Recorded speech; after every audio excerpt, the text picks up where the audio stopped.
Mafia boss went on a blind date for his friend, but fell in love with Black Lady at first sight. The photograph landed on the table like a slap. Baek Jin-woo didn't say a word. He just leaned back in his chair, straightened his cufflinks, and watched the color drain from his lieutenant's face. The image was clear: a young woman leaving a university campus, laughing at something on her phone, completely unaware of the black sedan idling 40 feet behind her. "Send it to him," Jin-woo said quietly, not loudly, not dramatically, the way a man orders coffee. His lieutenant hesitated. "Boss, if we move on," I said, "send it." Jin-woo picked up his glass. "Let Han Seo-jun understand what it costs to dismantle what took us 20 years to build. If you were Han Seo-jun, sitting alone in a penthouse with that photograph in your hands, knowing that the one person who ever looked at you without fear was now in danger because of choices you made before you even knew her name, what would you do?" This is the story of a mafia boss who walked into a blind date he never wanted, for a friend he owed a favor, and in 10 minutes across a waterfront cafe table, lost something he didn't know he still had. If this kind of story moves you, the kind where broken people try to become better ones, where love shows up in the most impossible places, please subscribe to this channel right now. Hit that like button, and drop a comment telling me what city or country you're watching from. I want to see how far this story travels, because the people watching this deserve to know they're not alone in believing that even the darkest lives can turn towards something real. Now let's go back to the beginning. Han Seo-jun had not eaten breakfast in 4 days. Not because he was busy, though he was always busy. Not because he'd forgotten, though his assistant had stopped reminding him after. The third time he'd waved her off without looking up from the documents spread across his desk. He hadn't eaten because somewhere in the last 2 weeks, the hunger had stopped coming.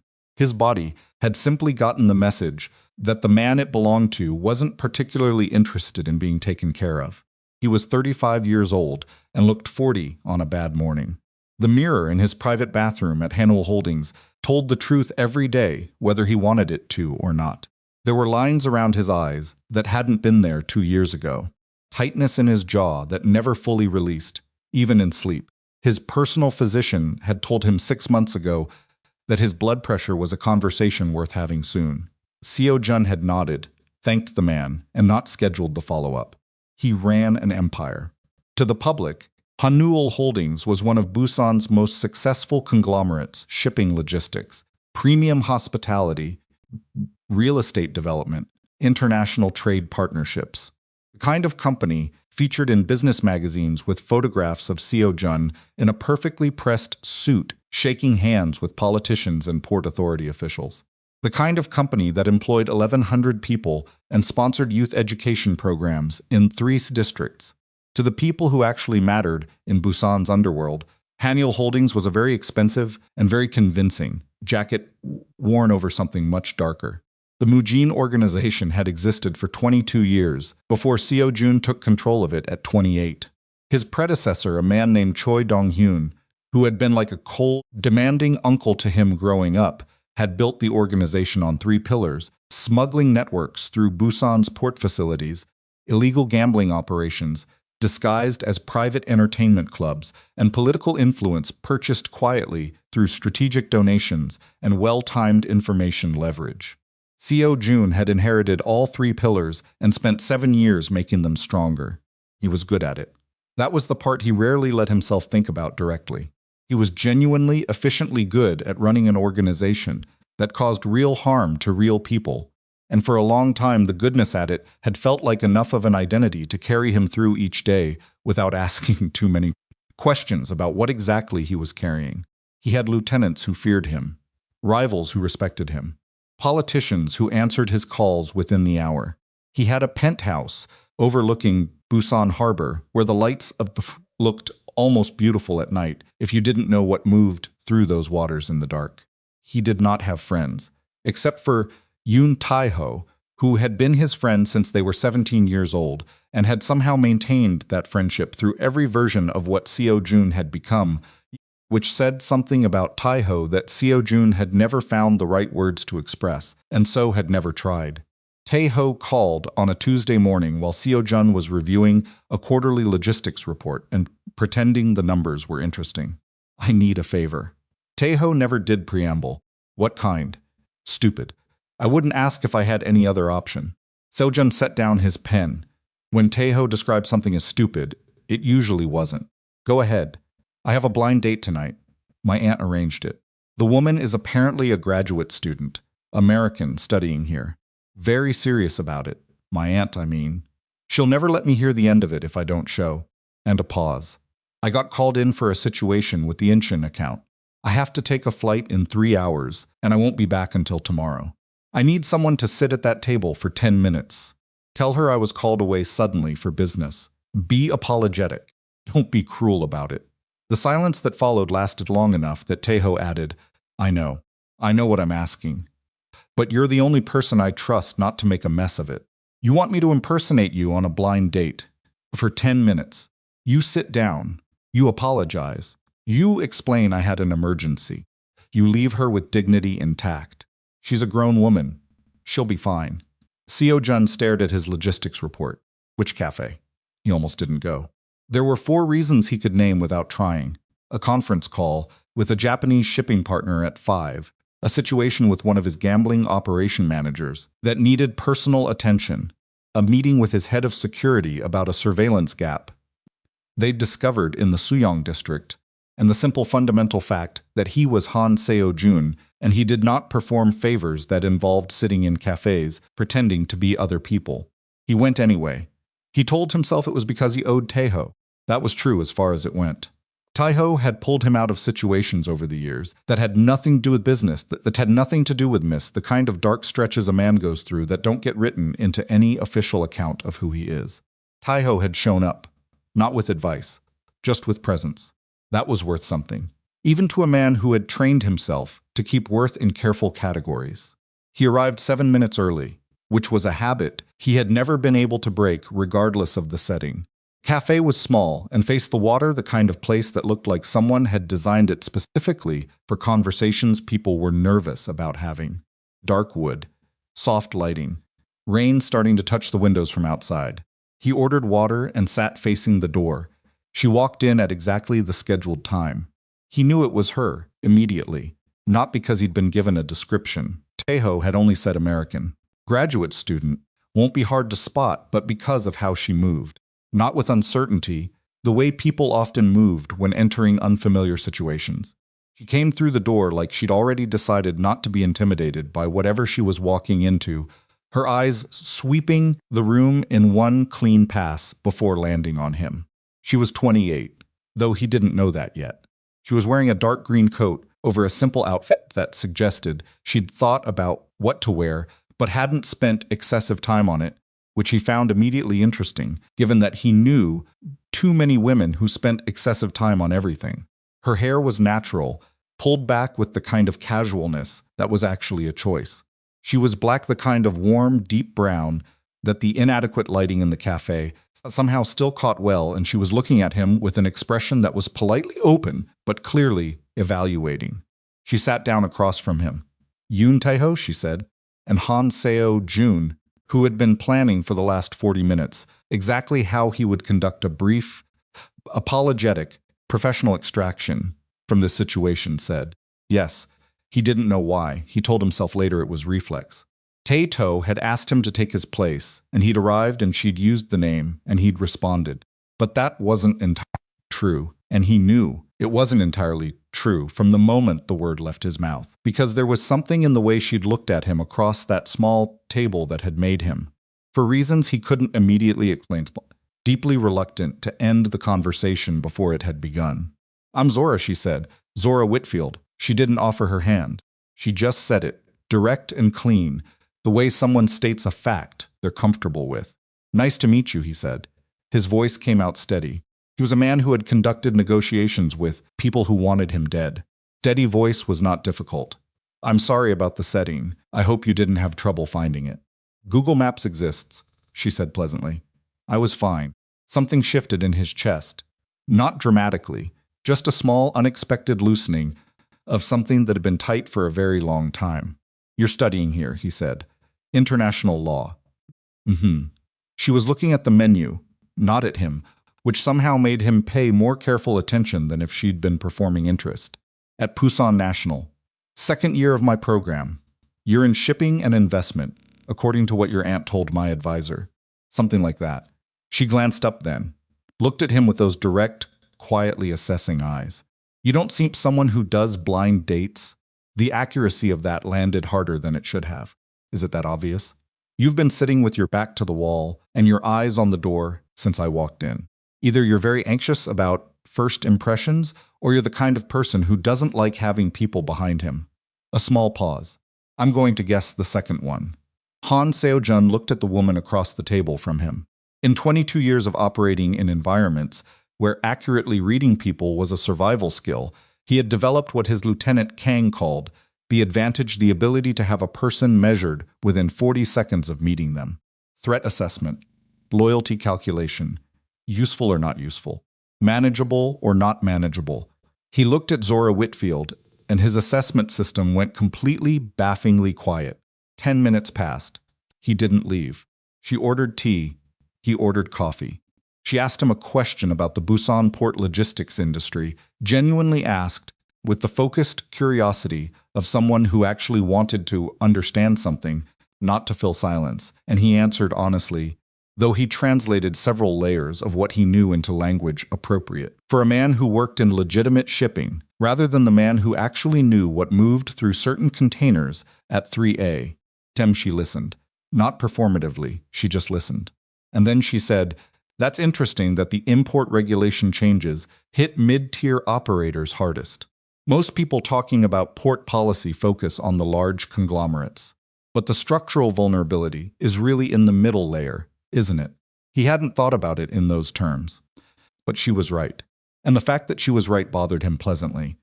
What made you choose anti-corruption law? He asked. She was quiet for a moment, which he recognized as genuine thinking rather than formulation of an impressive answer.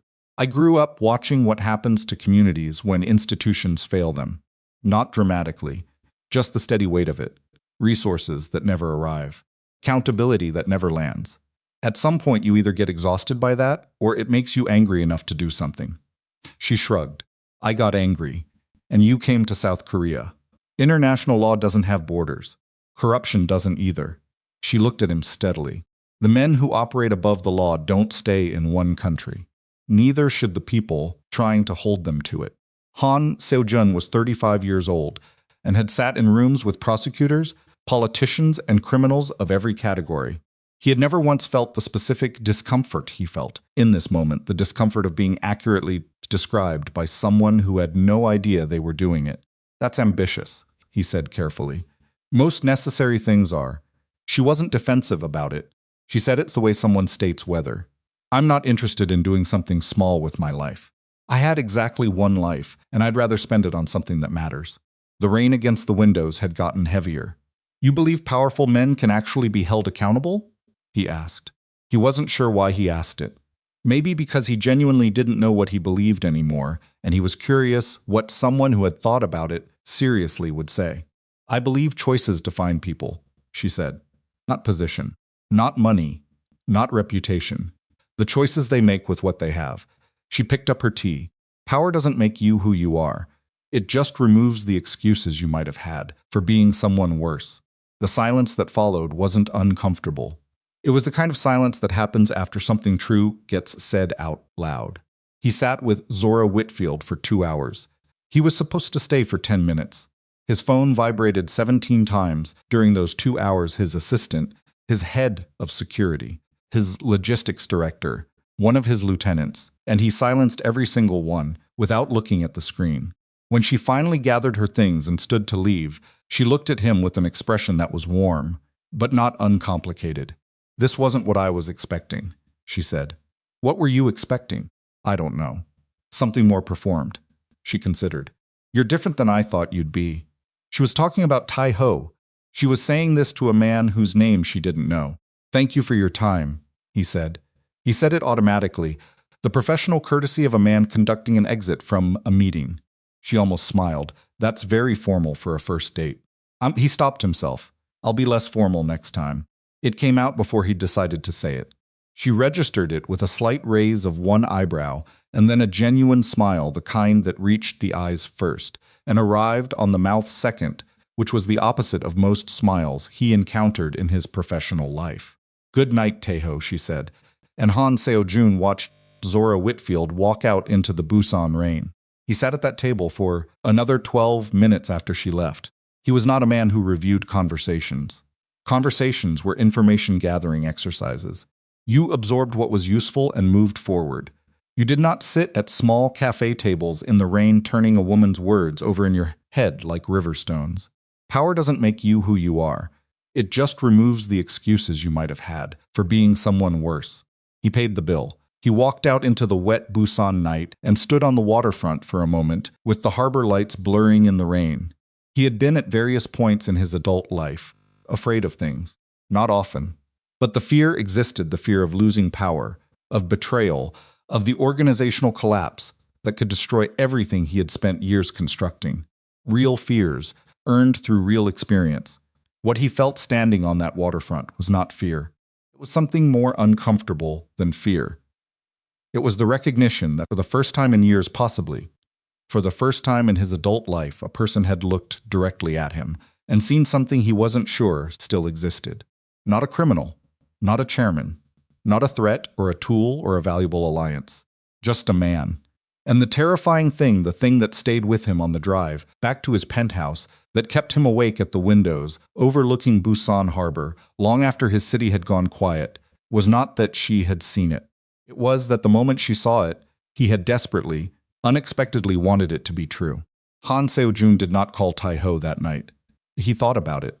He sat at the windows of his penthouse with a glass of water he didn't drink and his phone on the table beside him, and he thought about calling his oldest friend and saying what? Exactly? That the 10-minute favor had turned into 2 hours? That he'd sat across from a woman he'd never met before and felt something loosen in his chest that he hadn't known was tight? That he'd told her his name was Yoon Taeho, and then kept sitting there anyway, long past the point where the original lie had any practical justification. He didn't call. He went to bed at 2 in the morning and lay there with the harbor lights moving on the ceiling until 4, and then he got up and went back to the windows, and by the time the sun came up over Busan, he had made exactly one decision. He was going to see her again. He didn't examine the decision closely.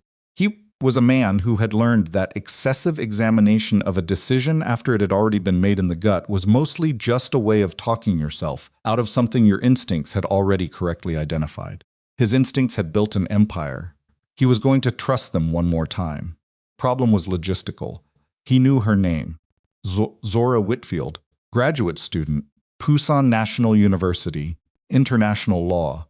He knew what she looked like and how she thought, and the specific quality of her attention when she was genuinely interested in something that focused, almost unblinking presence that most people reserved for screens, and she apparently extended to actual conversations with actual human beings. He knew she took her tea without sugar, and that she had grown up somewhere that had made her angry in a productive direction, and that she believed in accountability the way some people believed in weather, not as an abstraction, but as a constant operating reality. What he did not know was how to see her again without the conversation beginning, with him admitting he was not Yoon Taeho. He put that problem in a drawer in his mind, the drawer where he kept things he intended to handle properly when the right moment presented itself, and he called his assistant at 7:15 and told her to reschedule everything from the previous evening. His lieutenant Kang Dae-young was waiting in the office by 8. Kang was 41, broad across the shoulders, and had worked for Seo-jun for 9 years. He had a quality that most people in his position lacked entirely: the ability to say difficult things in a flat voice without making them sound like challenges. He set a folder on the desk and waited. "The Suyong surveillance gap," Seo-jun said. "Closed. We rotated the team and moved the equipment. That's not the main thing." Kang sat down without being invited, which was permitted between them. Jin Woo's people were in the Yongdo district last night. 3 cars, no meeting we know of, no transaction. Just moving through. Mapping. That's what I think. Baek Jin-woo ran the second-largest criminal organization in Busan and had been running it for 11 years, with the patience of a man who understood that the most dangerous kind of ambition was the kind that could wait. He and Seo-jun had maintained a functional, deeply uncomfortable equilibrium for the last 4 years, kind of pace that existed not because neither wanted it, but because open conflict between organizations, their size created collateral damage that attracted the wrong kind of official attention. Jinwoo had been mapping Mujin territory for 3 months. Seo-jun knew it. Kang knew it. Everyone in the organization with enough seniority to know anything knew it. The question that had not yet been answered was what Jinwoo was building toward, whether this was preparation for a specific move or a broader repositioning, or simply the kind of routine intelligence gathering that careful organizations did to maintain awareness of their environment. What about the Japanese account? Seo-jun asked. Yamamoto wants the shipment date moved forward. His contact at the port authority says the inspection window we've been using is going to close in 6 weeks. He wants everything through before then. Seo-jun looked at the folder without opening it. Tell him we'll confirm by Friday. Kang waited a beat. You want me to push it through? I said we'll confirm by Friday. Another beat. Kang was the only person in the organization who could read Seo-jun well enough to know the difference between a decision being made and a decision being deferred. He didn't push it. He picked up the folder and stood. There's something else. Say it. The manager at Club Saren, Park Hyun-sis. He's been skimming. Kang said it the way you'd report a weather change. Not a lot. Small enough that he probably thought it wouldn't get noticed. About 3 months of it. The silence in the office shifted quality. How much? Kang told him. Seo-jun absorbed the number. It wasn't significant financially. It was very significant in every other way, because an organization that permitted small theft without consequence became an organization that understood theft to be permitted, and that understanding spread through a network with the efficiency of water finding its level. Bring him in, Seo-jun said. Kang nodded and left. Seo-jun sat alone in his office and looked at the Busan skyline through the floor-to-ceiling windows and thought about a woman who had looked at him across a waterfront cafe table and said that choices define people.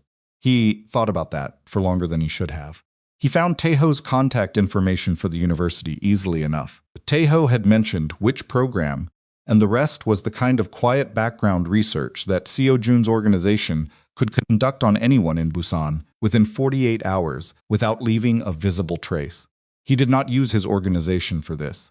He used the internet like a normal person, which felt almost comically insufficient given his resources, but also felt correct in a way he couldn't entirely articulate. He found her faculty advisor's public contact page. He found the International Student Association bulletin board, where she'd posted a notice about a study group. He found a comment she'd left on a legal theory forum 6 months ago that was 3 paragraphs long and precise and completely demolished the argument she was responding to without once raising its voice, so to speak. He read it twice. He called Taeho on Thursday morning. Taeho picked up on the second ring. How bad was it? It wasn't bad. A pause. You stayed. I stayed. Seo-jun. Taeho's voice shifted into something that was not quite alarm, but was adjacent to it. How long did you stay? 2 hours. The silence that followed had a specific texture to it, the silence of a man recalibrating an assumption that had turned out to be significantly incorrect. She thinks you're me. Yes. You need to tell her. I know, Seo-jun. She's a graduate student studying anti-corruption law. Do you understand what I'm saying to you right now? I understand what you're saying. Then you understand that this is minus. I understand, Seo-jun said, and the flatness in his voice was not a threat. It was the sound of a man who knew something inconvenient was true and was not yet ready to deal with it. I'll handle it. Taeho was quiet for a moment. She's a good person. Whatever you're thinking right now, she's a genuinely good person, and she doesn't deserve to be. I know what she is. He said it more sharply than he intended, softened his voice. I know, Taeho. Another silence. Then carefully, what are you going to do? Han Seo-jun looked out at Busan Harbor. I don't know yet. He hung up and sat with that honesty for a while because it was rare, and he had learned to respect rare things when they surfaced. He ran into her by accident. That was the truth. And he knew it was the truth because the alternative that he had engineered an encounter near Pusan National University on a Friday afternoon required a level of deliberate strategic deception that even he was not prepared to execute against a woman he'd known for 2 hours and already felt uncomfortably accountable toward. He had a meeting with a legitimate shipping consultant whose office was 3 blocks from the university campus. The meeting ended early. He was walking toward his car with his jacket collar up against the October air when he heard her voice, not directed at him, directed at whoever was on the other end of her phone, a sharp and slightly frustrated, "No, that's not what the precedent says. The precedent says something completely different. Let me send you the case." And he stopped walking. She was 10 feet away, leaning against a low wall with her bag over one shoulder and a campus coffee cup in her free hand, and she had not seen him yet. He had approximately 4 seconds to decide whether to walk past or to make himself visible. He made himself visible. She looked up, registered him, and her expression did something interesting, a quick, unguarded flash of surprise before it settled into something warmer and more composed. She held up one finger, finished her phone call in 30 seconds with a competence that was slightly brisk, entirely effective, and then looked at him. "This is either a coincidence or very bad surveillance," she said. Something in his chest moved. "Coincidence. I had a meeting nearby." She looked at him for a moment with those steady, evaluating eyes. He was aware acutely that she was looking at Yoon Tae-ho. He was aware that every second he did not correct, that was a second of active deception, regardless of what he did or didn't say. "I was going to get lunch," she said. "If coincidences eat lunch." They ate at a small Korean-American fusion place near the campus that she apparently knew well enough to order without a menu. He watched her argue pleasantly with the owner about whether a particular dish had changed recently. "It tastes different. I'm not saying it's worse. I'm saying it's different," and the owner denied it with the cheerful firmness of a man who had had this conversation before and enjoyed it. Seo-jun sat across from her and felt again that baffling stillness in his internal machinery. She told him about her research, a case study on cross-border financial crime enforcement gaps in East Asian jurisdictions. She used language that was technical and precise, and she did not simplify it for him, which he appreciated. Most people simplified things for powerful men. They seemed to sense, correctly, that powerful men had grown accustomed to the world being translated for them, and they provided that translation automatically as a kind of service. Zora did not translate anything. "The enforcement gap isn't really a legal gap," she said, pulling a piece of paper from her bag, actual paper, covered in handwriting, and turning it toward him without quite letting go of it. A gesture that was somehow more intimate than if she'd just handed it over. "Political will gap. The law exists. The frameworks exist. The problem is that the actors who benefit most from the gap are often the same actors with enough influence to ensure it stays open." She looked up from the paper and directly at him. "Men like that count on complexity," she said. "They count on the system being too slow and too fragmented to ever actually catch up to them." Han Seo-jun met her eyes and said, "And you think that changes?" "I think it has to." No hesitation.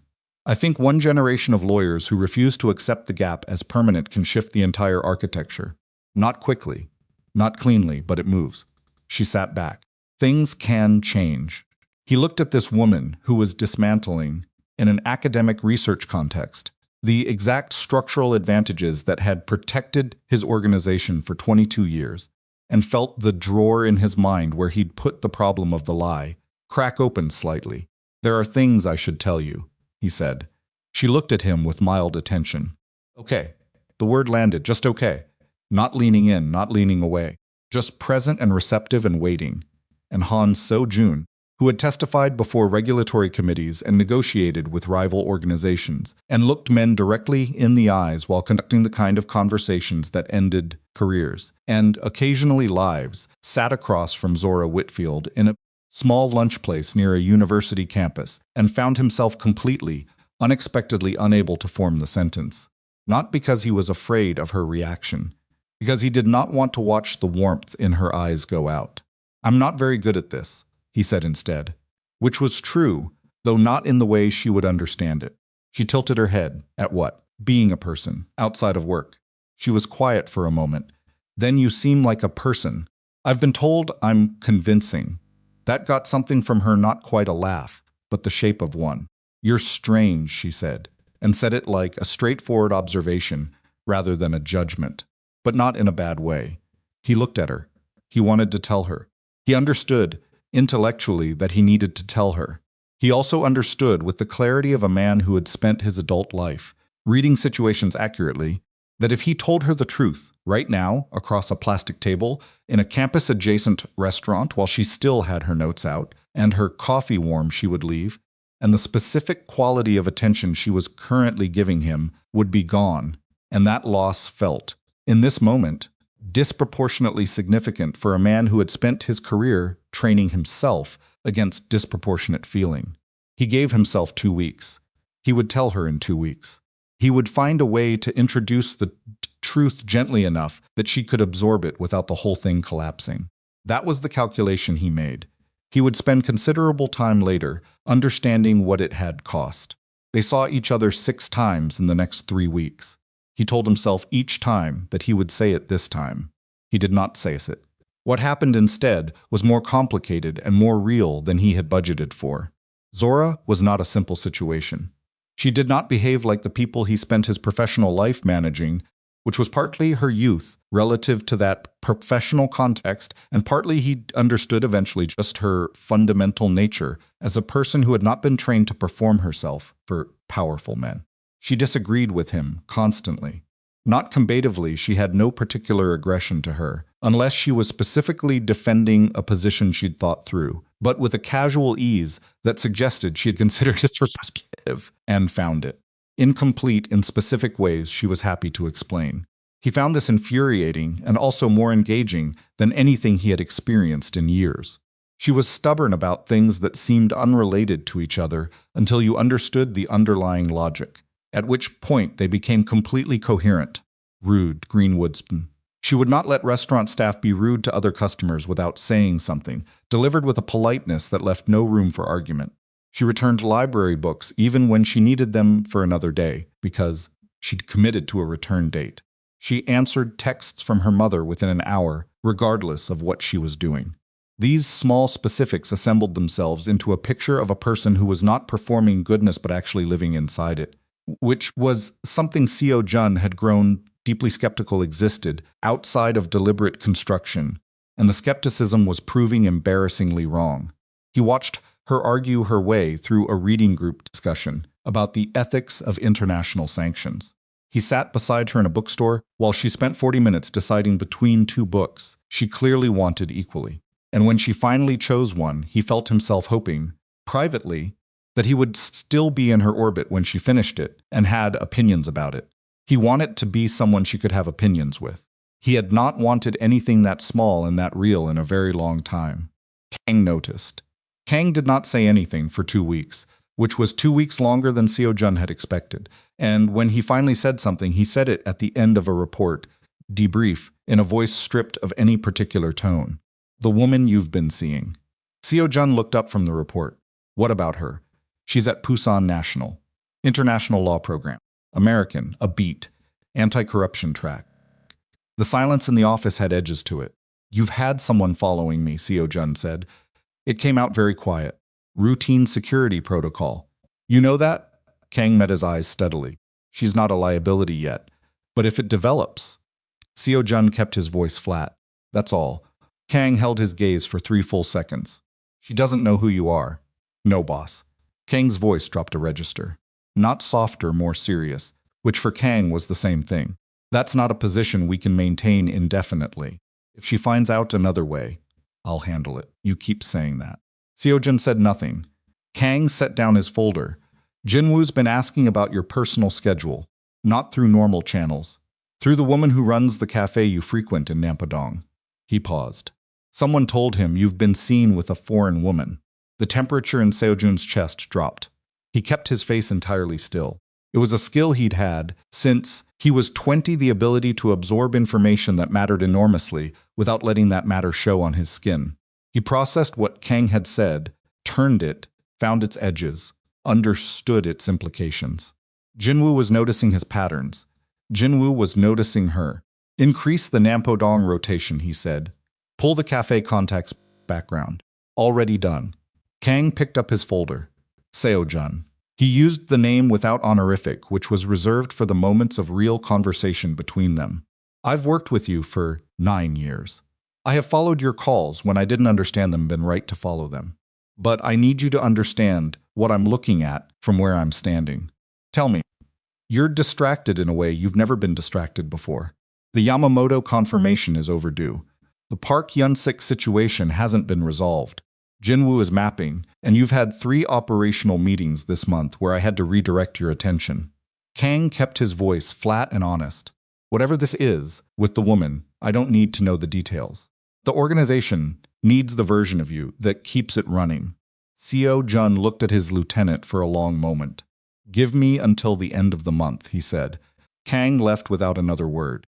Seo-jun sat alone in his office and understood with sudden clarity that the end of the month was both too much time and not enough.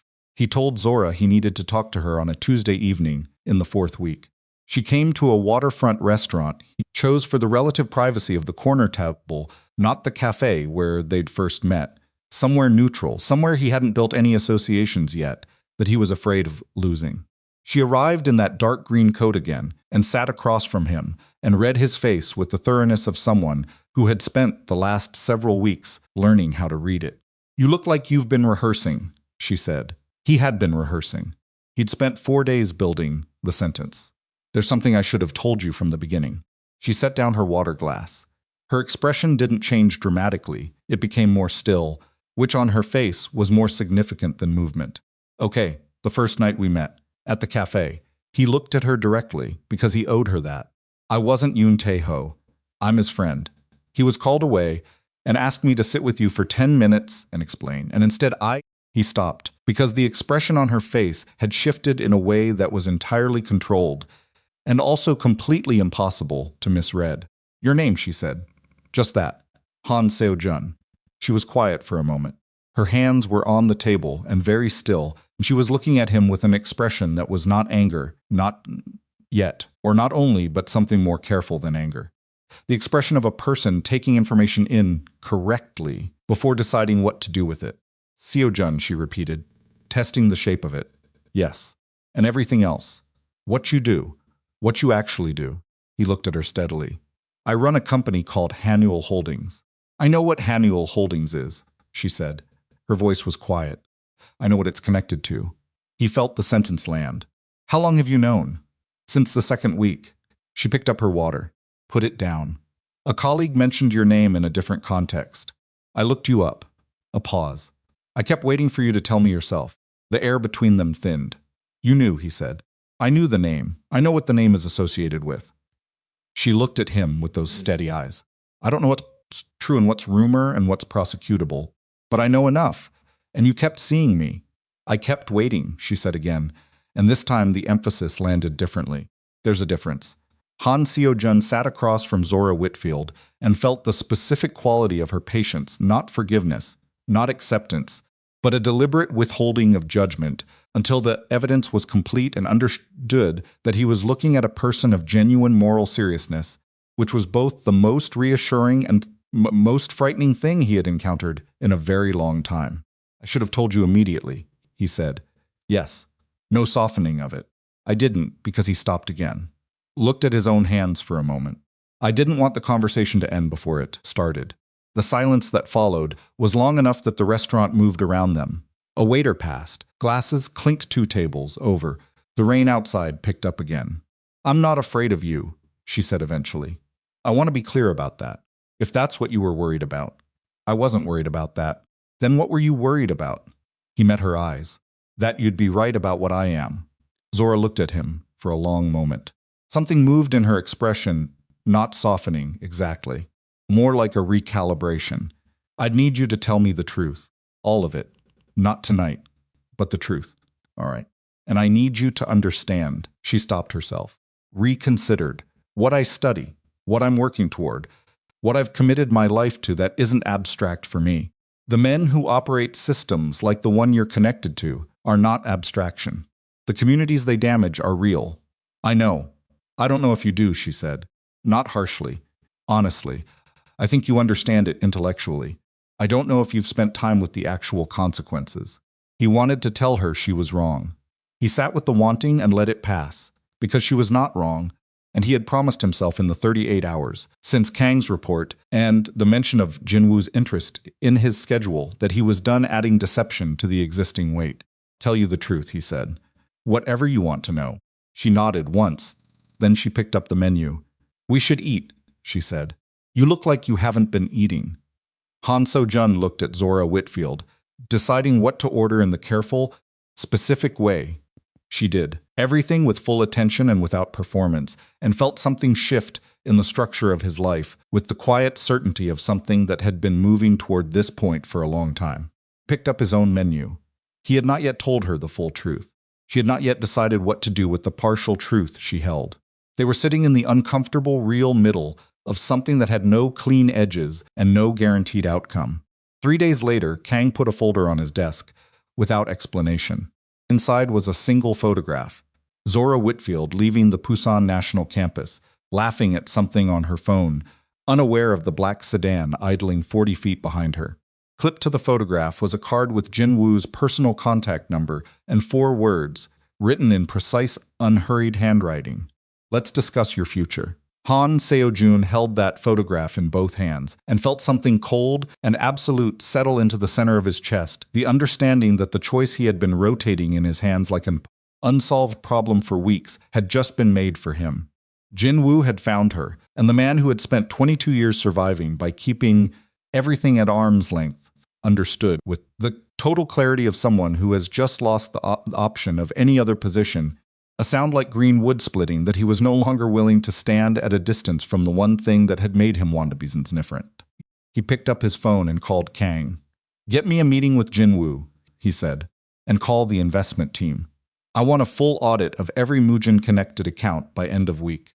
Pause. Both of those. Kang's voice came back, careful and measured. If you call that audit, there's no version of this where it stays quiet. Everyone will know what it means.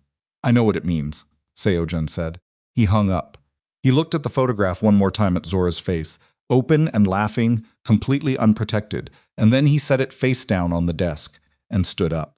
He had spent his entire adult life building walls between himself and consequences. It was time to find out what he was without them. The meeting with Jin-woo was set for Thursday. Seo-jun spent the 2 days before it doing something he had never done. In 22 years of running an organization built on controlled information, he opened the books completely. Not to regulators, not yet, to himself. He sat with his chief financial officer, careful man named Oh Si-won, who had worked for Hanel Holdings for 6 years, and understood exactly what sat beneath the legitimate surface without ever having been asked to acknowledge it directly. And he told Oh Si-won to pull every account, every subsidiary, every shell layer. Oh Si-won looked at him across the conference table with the expression of a man who had been waiting for this conversation and was not certain whether its arrival was a relief or a catastrophe. All of it, Seo-jun said. That includes the Mujin-linked accounts. I know what it includes. Oh Si-won opened his laptop and started pulling numbers. And the two of them sat in that conference room for 11 hours across 2 days. And by the end of it, Seo-jun had a complete picture of exactly what he had built and exactly what it would cost to dismantle it responsibly. And the number was large, and the process was going to be long, and none of that changed anything about what he had decided. Kang sat in on the second day and said nothing until Oh Si-won left the room. Jin-woo's going to see this coming, Kang said. Let him see it. That's not a strategy, that's a posture. Seo-jun looked at his lieutenant. What would you do? Kang was quiet for a moment, which meant he was being honest rather than tactical. I'd finish the dismantling before I walked into that meeting. Pull the assets, close the operations, make it irreversible before Jin-woo has a chance to use the process against you. He paused. But that takes time we may not have if he's already watching her. I know, so what's the actual plan? Seo-jun looked at the numbers on the table. I walk in Thursday.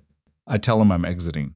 I make it clear the Mujin organization is closing and that any move against me or anyone connected to me will result in a full disclosure package going to 3 separate prosecutors' offices simultaneously. He kept his voice even. Then I give him 60 days to find a different arrangement for the operations he's been planning to absorb. Kang stared at him. You're going to threaten Jin-woo with disclosure. I'm going to tell him the truth and let him calculate his options. He'll see it as a threat. It is a threat.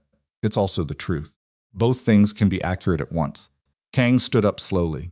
He walked to the window, and looked out at Busan Harbor for a long moment with his hands in his pockets, and then he turned around. I've followed your calls for 9 years. I followed them when I thought they were wrong, and I was right to follow them. His voice was careful. I don't think I can follow this one. The silence in the room had weight. You're resigning, Seo-jun said. I'm telling you that I think you're about to make the dangerous mistake of your professional life, and I don't know how to protect you from it if you won't be protected. Kang met his eyes. I'm not resigning. I'm telling you to sleep on it. Seo-jun nodded once. Kang left. Seo-jun slept on it. In the morning, he called OC1 and told him to begin the audit process. He saw Zora on Wednesday evening, the night before the Jinwoo meeting. She had texted asking if he was free, which was still new enough that it produced a response in his chest. He had not yet learned to manage efficiently. They met at a small restaurant near Gwangali Beach that she'd found and he'd never been to, which was becoming a pattern he noticed and did not try to interrupt. She was already there when he arrived. She had a book open on the table beside her water glass, and she was reading with the focused absorption of someone who had forgotten she was waiting for a person. And she looked up when he sat down with a slightly delayed adjustment, the specific delay of someone returning from a long way inside their own thoughts, and said, "You look terrible." "Good evening," he said. "I mean it, not as an insult. You look like you haven't slept." "I haven't slept much." She closed the book, which told him she was treating the conversation as serious. "What's happening?" He looked at her. The restaurant was warm and not very loud, and she was sitting across from him in a gray sweater with her notes folded inside the cover of her book, and she was looking at him with those steady, direct eyes that did not ask him to be anything he wasn't currently managing to be. He had not told her everything yet. He had told her enough for her to understand the shape of what he ran, enough for her to ask the specific questions she'd asked in the 2 weeks since the restaurant conversation, the questions that were careful and non-leading, and had the quality of someone who was genuinely trying to understand rather than build a case. Sell. He had answered honestly. He had not told her about Jinwoo's photograph. He had not told her about the audit or the meeting tomorrow or any of the operational reality of what dismantling 22 years of infrastructure actually looked like from the inside. "I have a meeting tomorrow," he said, "with someone I need to settle things with, regarding the organization." "Settle things how?" "Tell him I'm done, that the operation is closing." Zora was quiet for a moment. "Is that safe?"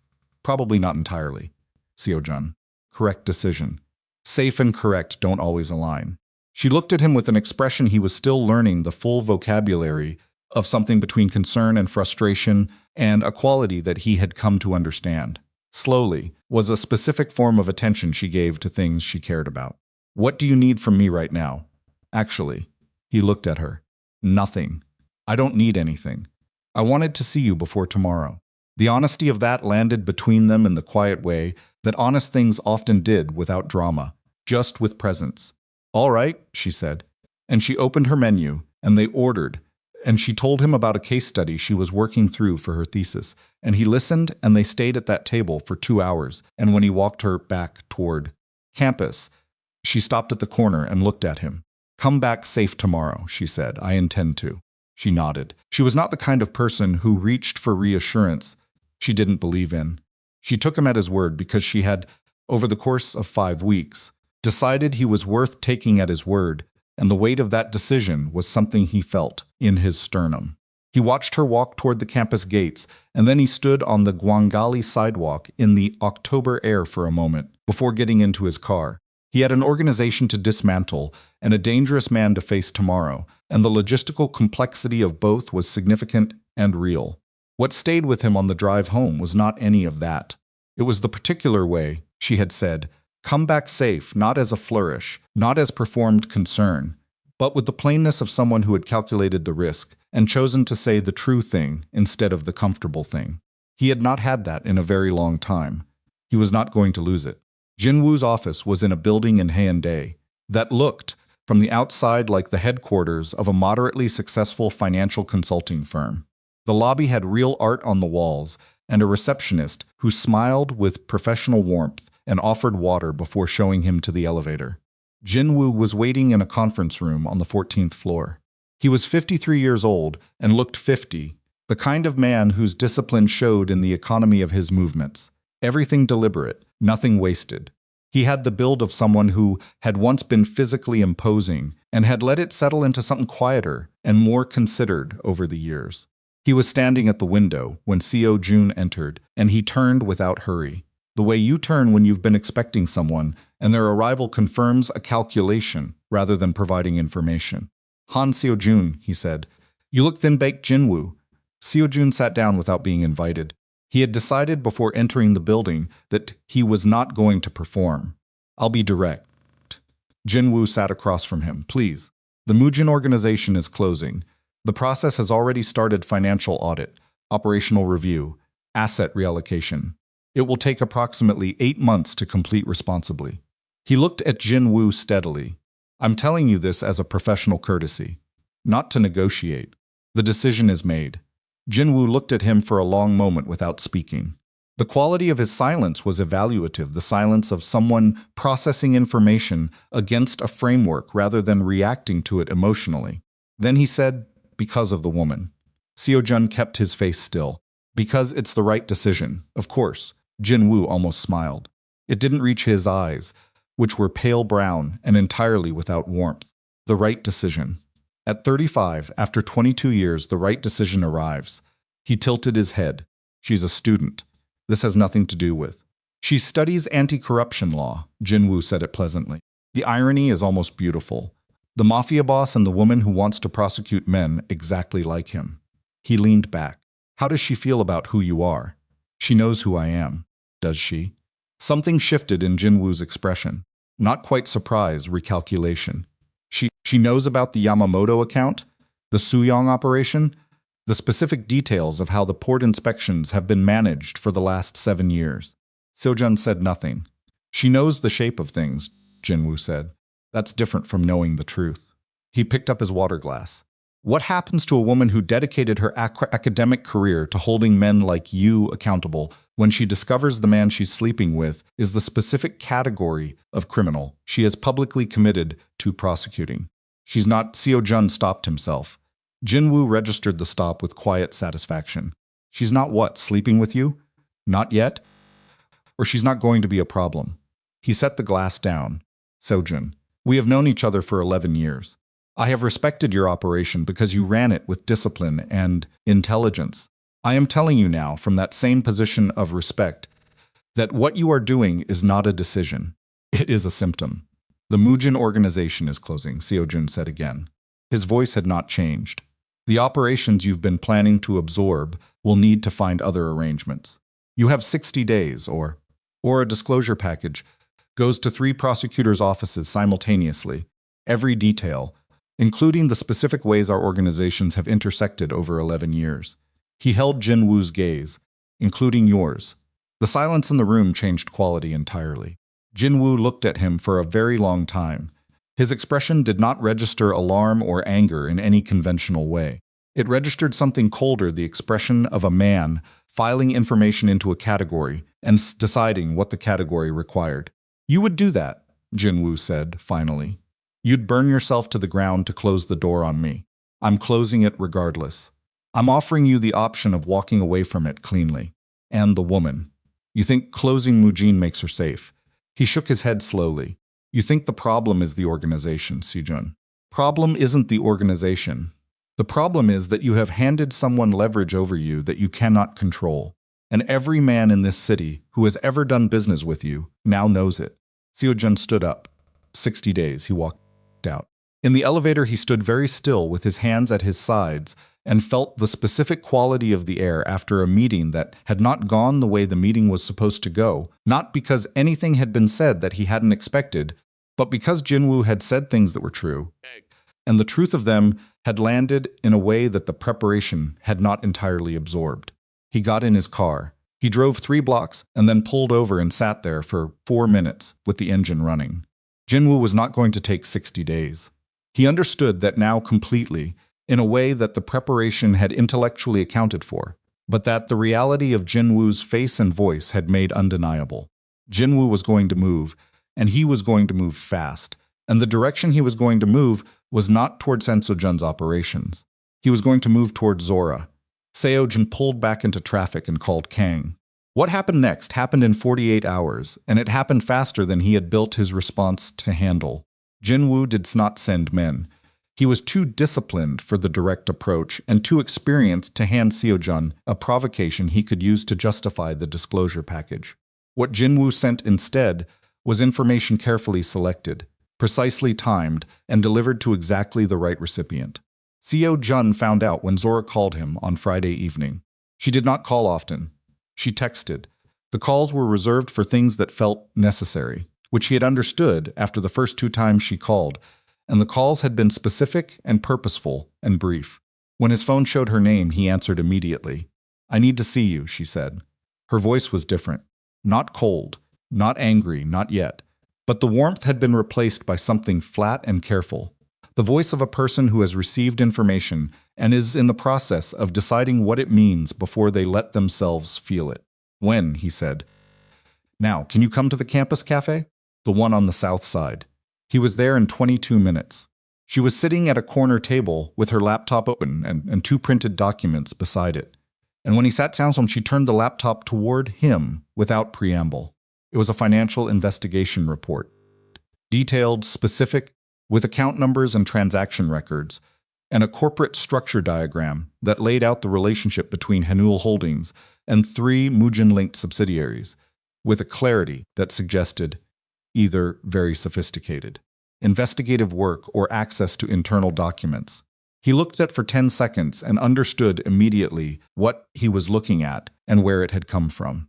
"One of my thesis supervisors received this morning," Zora said, anonymously, with a note suggesting that I had a conflict of interest in my research given my personal relationship with the subject of ongoing criminal investigation.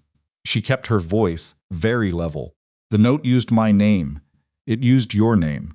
It described our relationship with a level of detail that means someone has been watching us. Seo-jun looked at the documents and felt something cold and quiet move through him. "Zora, is it accurate?" She looked at him directly. "The financial structure, the accounts, is that accurate?" He looked at the document, at the account numbers that corresponded to structures he had built personally, at the transaction records that reflected actual movement of actual money through actual operations that had caused actual harm. "Yes," he said, "it's accurate." She nodded once, the nod of someone whose working hypothesis has been confirmed, and who is now moving to the next stage of processing. "Someone sent this to damage you," he said. "I know that." No hesitation. "That doesn't change what it is." She pulled the laptop back. "Seo-jun, I need to tell you something, and I need you to hear it as honestly as I mean it. Go ahead. I knew you ran things I couldn't accept. I knew that when I kept seeing you. I made a choice about it because I believed you were moving toward. I thought you were actually doing it. Not just saying it." She stopped, looked at her hands for a moment. "My supervisor is now questioning whether my research has been compromised. My faculty standing could be affected. A conflict of interest finding at this stage of my program." She stopped again. "I know what it means," he said quietly. "Do you?" Her voice didn't rise. That was almost worse than if it had. "My career is what I built when I didn't have anything else to build on. I left everything I knew to come here and do this work because I believed it mattered. And now," she pressed her fingers flat on the table, "someone used me to get to you. They used the fact that I exist near you as a weapon. And I have to sit here and figure out if the damage is permanent."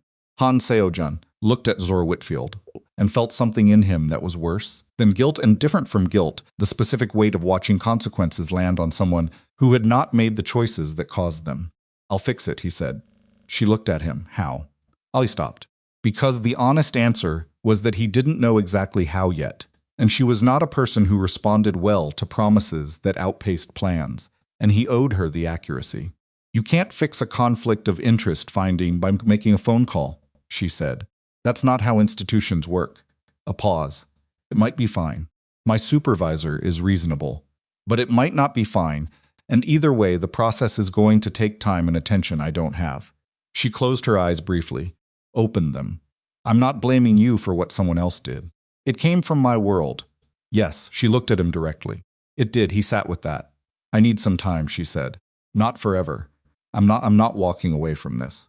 From you." But I need a few days to handle my program and understand the damage and not do it while I'm sitting across from you, feeling things I can't be feeling right now, if I'm going to think clearly. He nodded. She gathered her things. She stood. She looked at him one more time, with an expression that had too many things moving through it to name cleanly, and then she walked out of the cafe. He sat there for a long time. His phone vibrated. Kang, he answered. The warehouse in Sahagu, Kong said. His voice was stripped flat. 40 minutes ago. Fire. Total loss.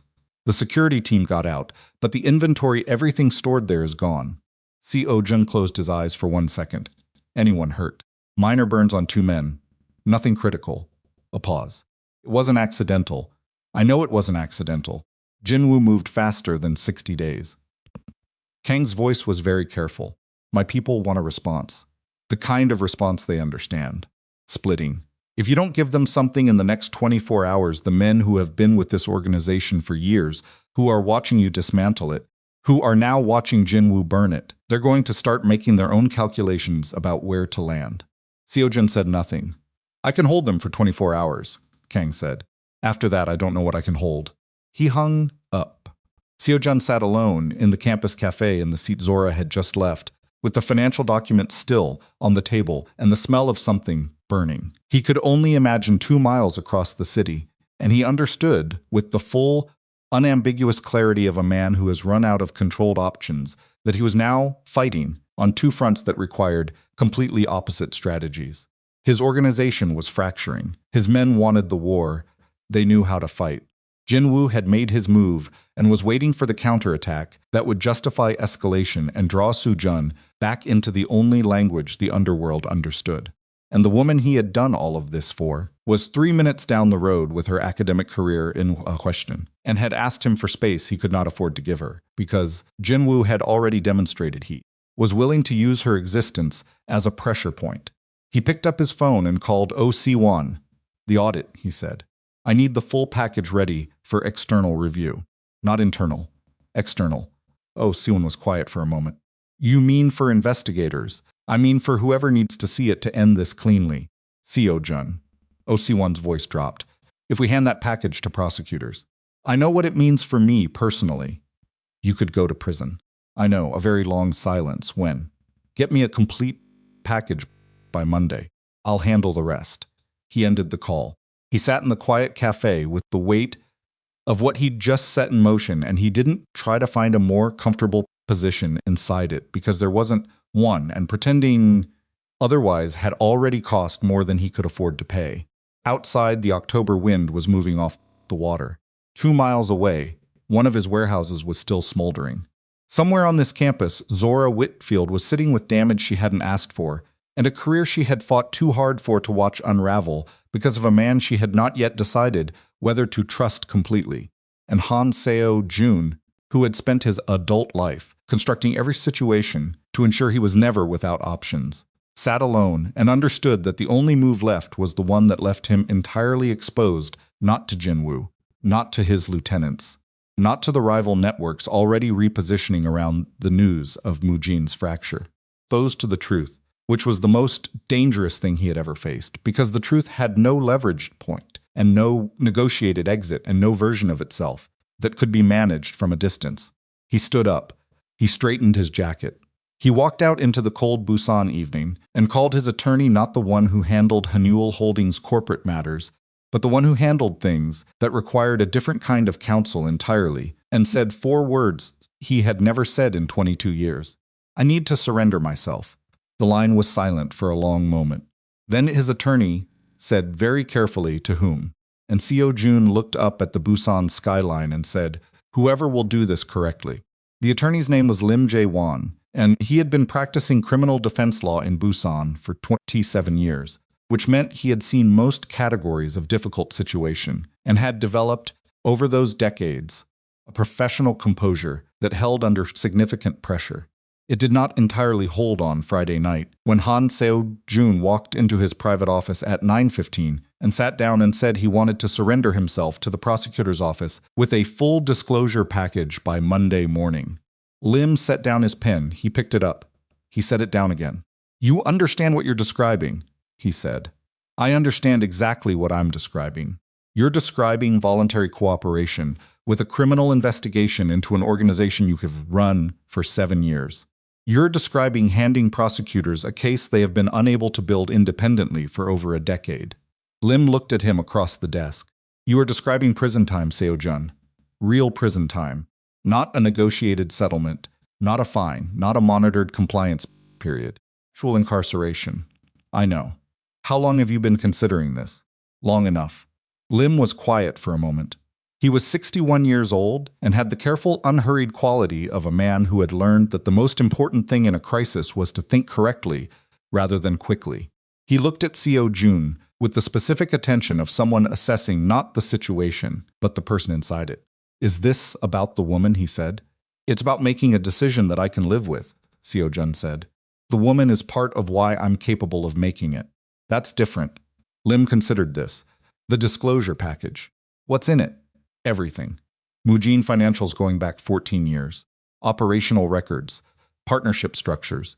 And specific evidence regarding Jinwoo's organization, not manufactured, not leveraged. Actual documentation of actual crimes. You have documentation on Jinwoo. I have been careful for 22 years. Careful men keep records. Lim absorbed this. He picked up his pen again, and this time he started writing. If we go in voluntarily with a complete package, the cooperation factor is significant. It doesn't eliminate exposure, but it restructures it. We can negotiate the framework of surrender what you hand over, in what sequence, under what terms. He looked up. It takes longer than Monday morning. How long? Done correctly? 3 to 4 weeks minimum. The package needs to be reviewed by my team. The cooperation framework needs to be negotiated before you walk through that door. And we need protections in place for people in your organization who are not primary targets. A pause. Some of your people don't deserve absorb the full weight of decisions you made above them. Seo-jun thought of Kang, of Oh Si-won, of the 1,100 people who worked legitimate jobs inside Hanuel Holdings and had no idea what sat beneath the structure that employed them. 3 weeks, he said, not 4. I'll try. Lim looked at him steadily. What about Jinwoo?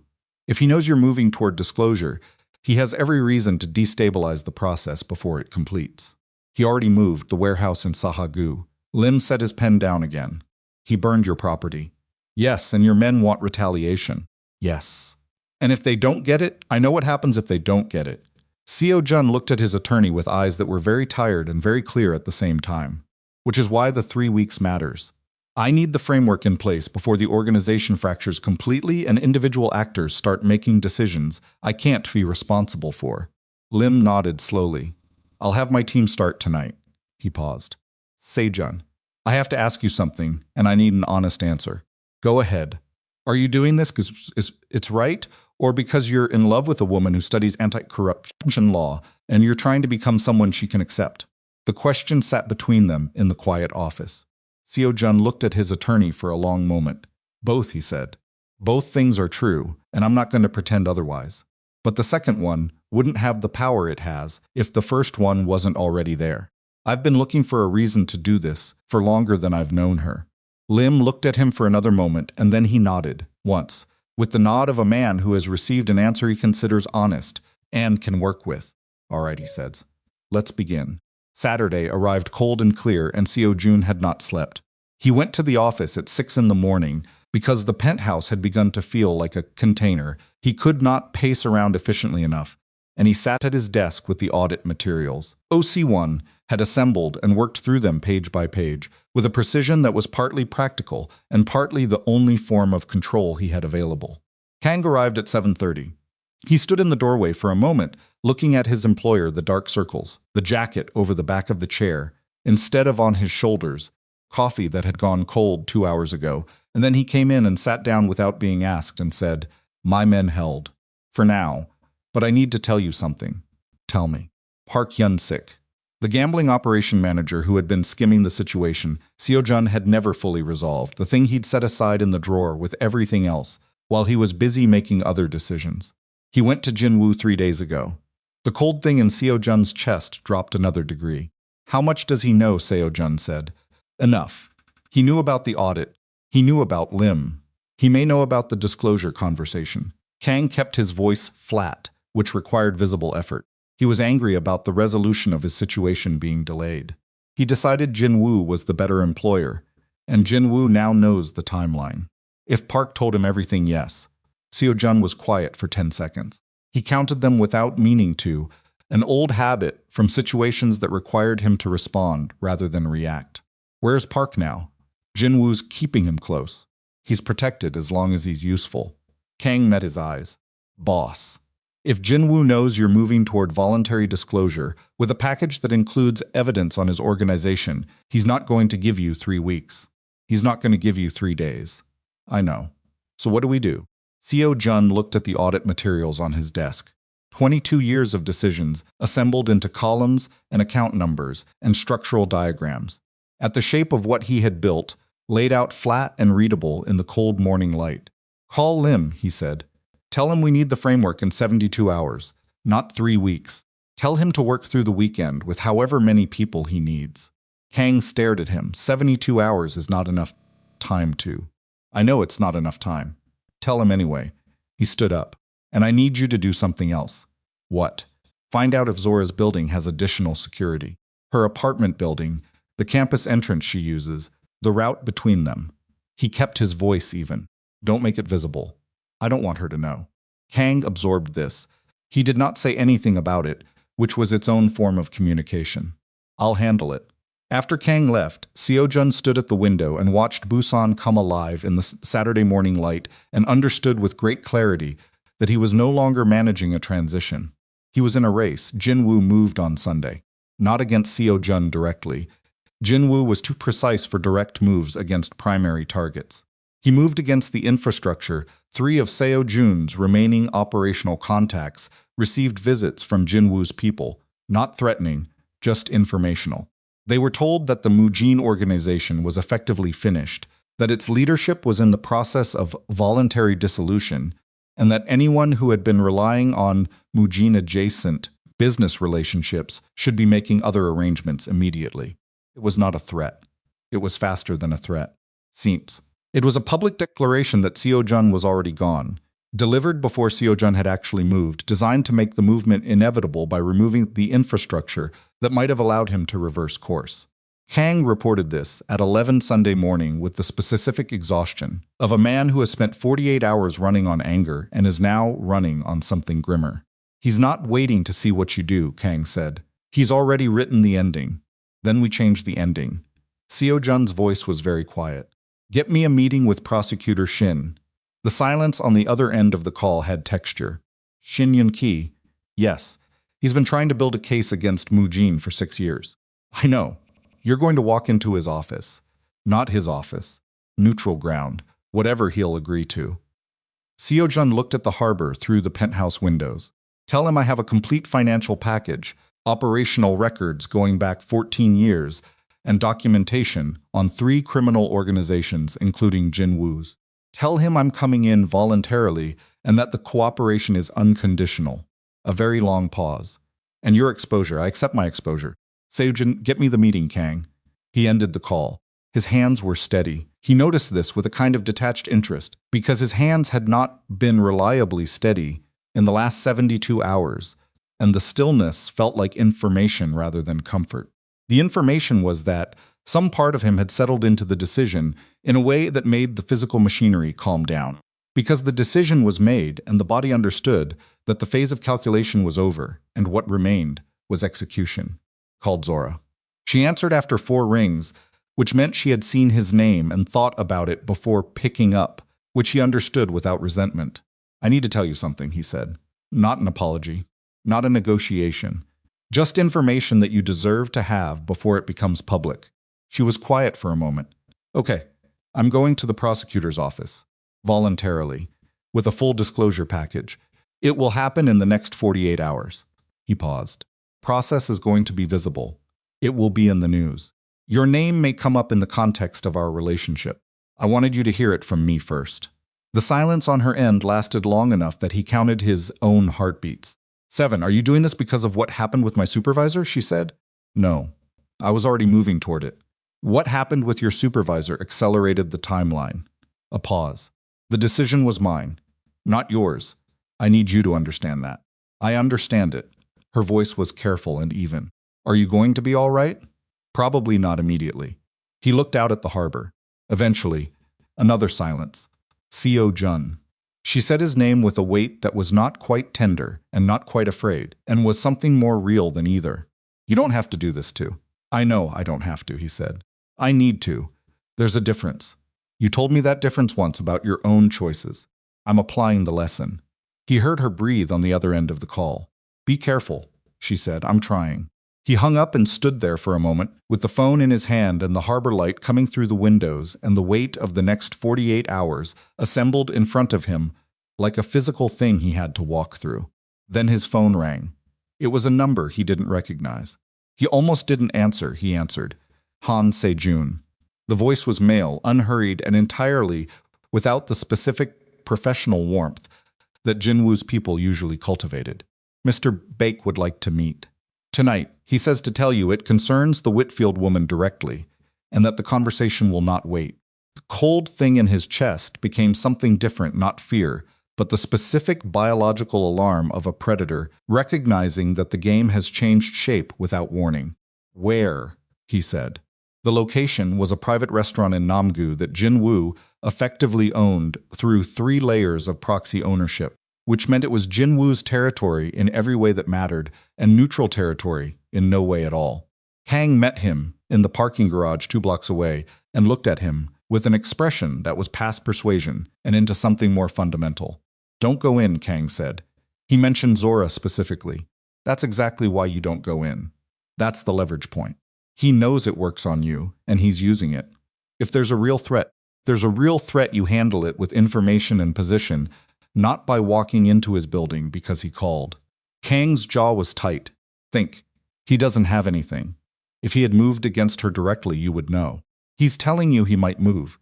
He wants you across that table so he can read how much she actually matters. Seo-jun looked at his lieutenant. She actually matters. I know she does, which is why you cannot let him see it up close. Kang lowered his voice. Let me go in. Kang, I go in. I tell him you're proceeding with the disclosure regardless, and that any move against the woman triggers an immediate emergency package to every major news outlet and prosecutor's office in the country. I don't negotiate. I deliver the message and I leave. He held Seo-jun's eyes. He gets less information about you from me than from you. That matters. Seo-jun stood in the parking garage in the cold Sunday night and understood that his lieutenant was correct, and that the correctness of it did not make it easier to stand still. Go, he said. Kang straightened his jacket. 2 hours. If you don't hear from me, I'll hear from you. Kang walked toward the restaurant. Seo-jun stood in the parking garage and breathed, Nighton, and did not look at his phone for 20 minutes, which was the hardest 20 minutes he had experienced in recent memory, and he was not a man with a shortage of difficult memories. At the 40-minute mark, Kang called. Jinwoo isn't there, he said. The garage went quiet in a specific way. What? The restaurant is staffed. The table was set. But Jinwoo isn't here and hasn't been here this evening. A pause, short, controlled. Boss. This was a diversion. Seo-jun was already moving toward his car. Where is she? I'm already. The sound of Kang moving fast, a door, outdoor air.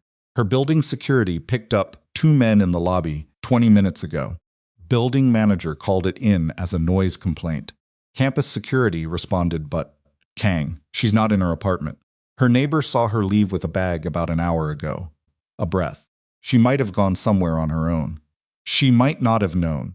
Or Jinwoo's people got to her first. He was in the car. Engine running. Which building? Kang gave him the address, and Seo-jun drove with both hands on the wheel, and his phone on the seat beside him, and the specific terrible clarity of a man who has just understood that the cost of the last 72 hours of careful positioning was that he had been standing in a parking garage while the one unacceptable thing was happening. Somewhere he was not. He drove through Sunday night, Busan with the harbor, blurring past the windows and his mind, running through every possibility with the cold efficiency he'd spent 20 years developing. And underneath the efficiency was something that was not cold at all, something that lived in the chest and did not respond to discipline, and was, he understood with sudden and complete certainty, exactly what Jinwoo had been counting on. He got to her building in 14 minutes. The lobby had 2 of Kang's men already. Building security. A campus security officer writing something in a notepad. No sign of the two men who had been reported. Seo-jun stood in the lobby and took stock. His phone vibrated. A text from a number he didn't recognize, the same number that had called him with Jinwoo's message. A photograph. Zora sitting in what looked like a cafe, coat on, bag beside her, phone in hand, looking at the camera with an expression that was. He examined it in the low-resolution image, not afraid. Contained. Careful. The expression of a woman who has assessed a situation and is managing it. Below the photograph, one line of text. She came to us. She has questions. You should answer them. Seo-jun stared at the photograph. He called the number. Jinwoo answered personally, which told him this had been Jinwoo's direct operation from the beginning. Not delegated, not managed from a distance. Contacted us, Jinwoo said, before Seo-jun could speak. Directly. This afternoon.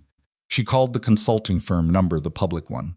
She said she was a legal researcher, and she had questions about Hanul Holdings' financial structures, and she wanted to speak with someone who could answer them. The silence lasted exactly 2 seconds. She didn't know who she was calling, Seo-jun said. She's a very intelligent woman. She found a connection between the consulting firm and Hanul Holdings. She didn't know what the consulting firm was. A pause.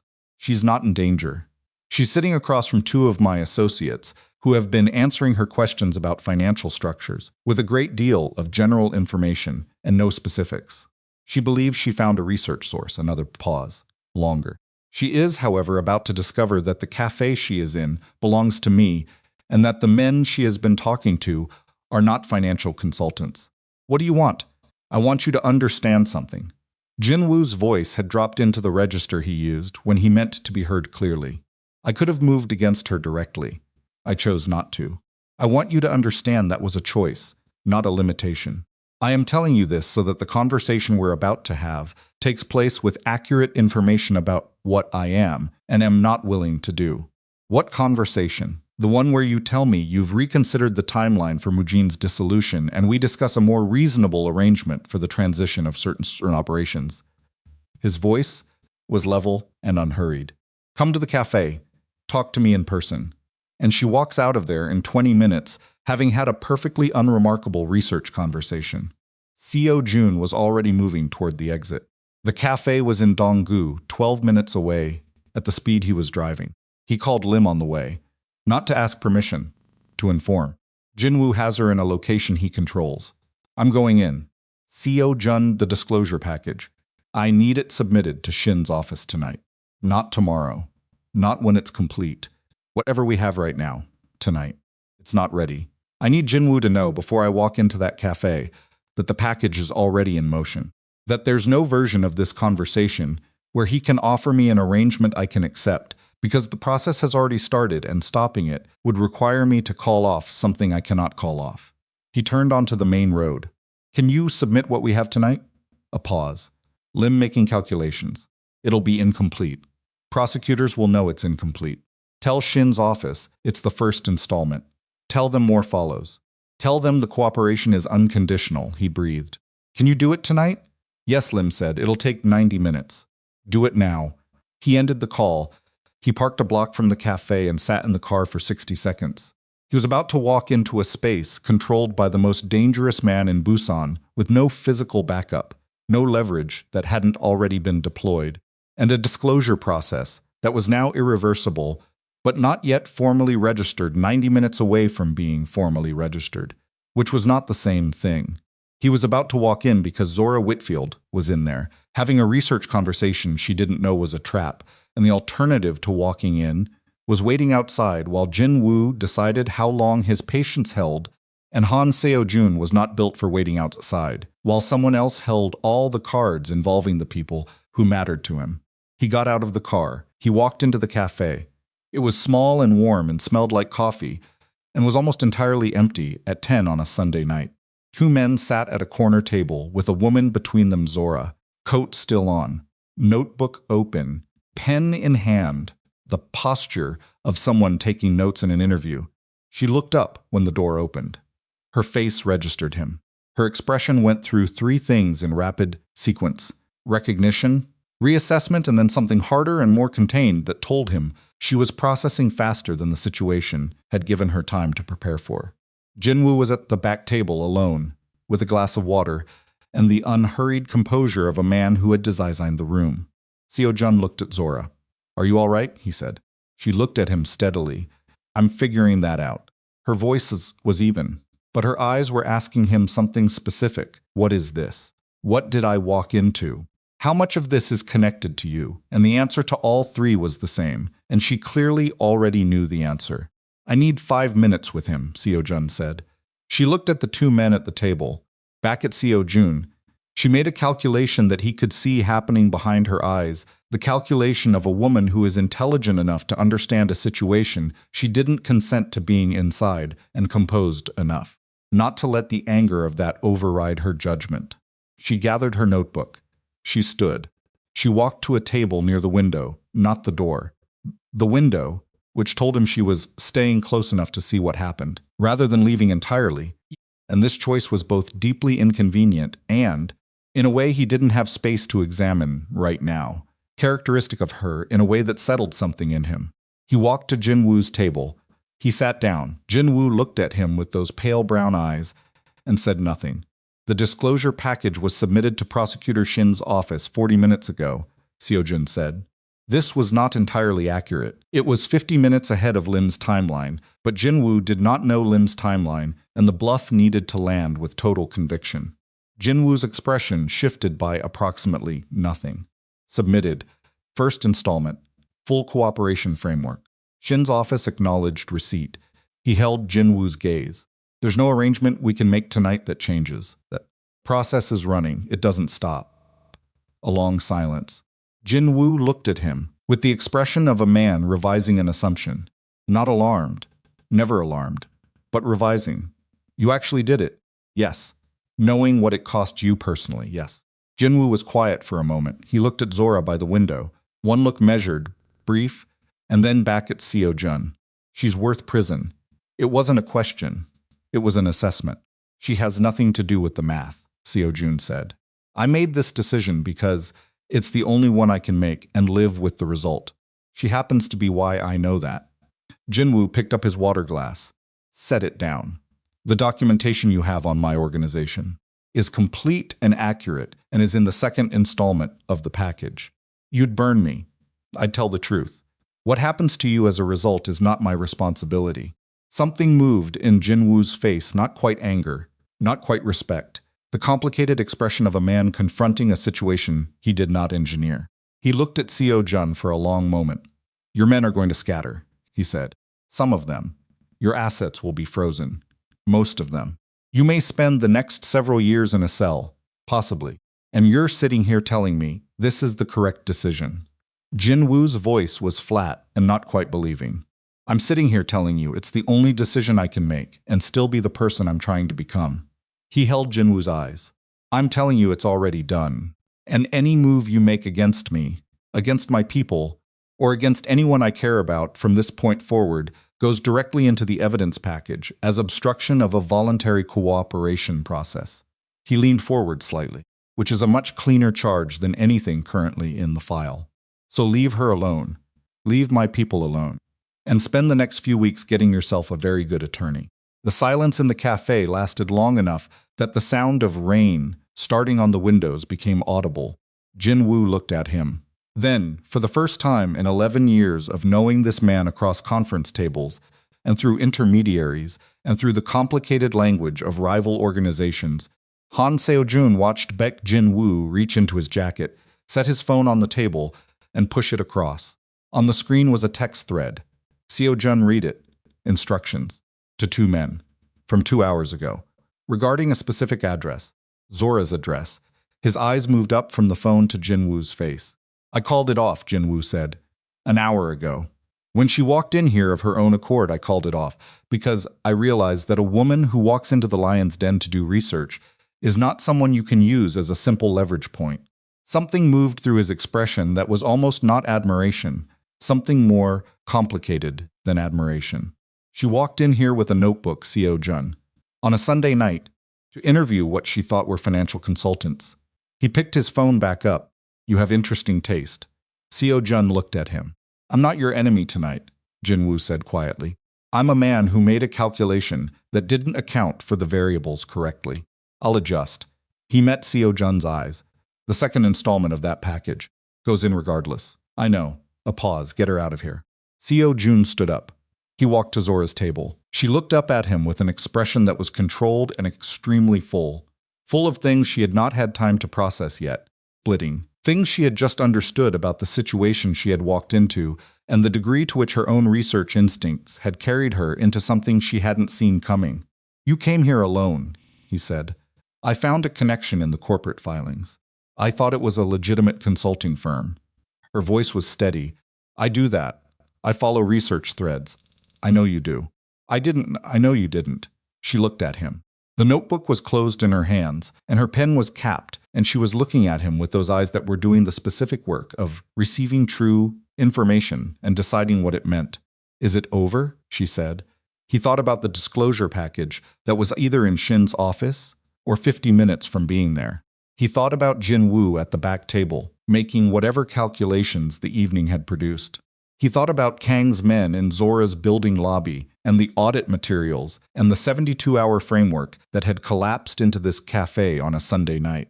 The hardest part is just starting, he said honestly. She absorbed this, nodded once. Then let's go.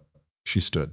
She was slightly pale, and her hands were not entirely steady, and she was keeping them still by holding the notebook tightly, which he noticed and did not comment on because she was not someone who wanted her difficulty named by someone else. And he had learned this about her. They walked out of the cafe together into the Busan rain. On the sidewalk, she stopped and turned to face him.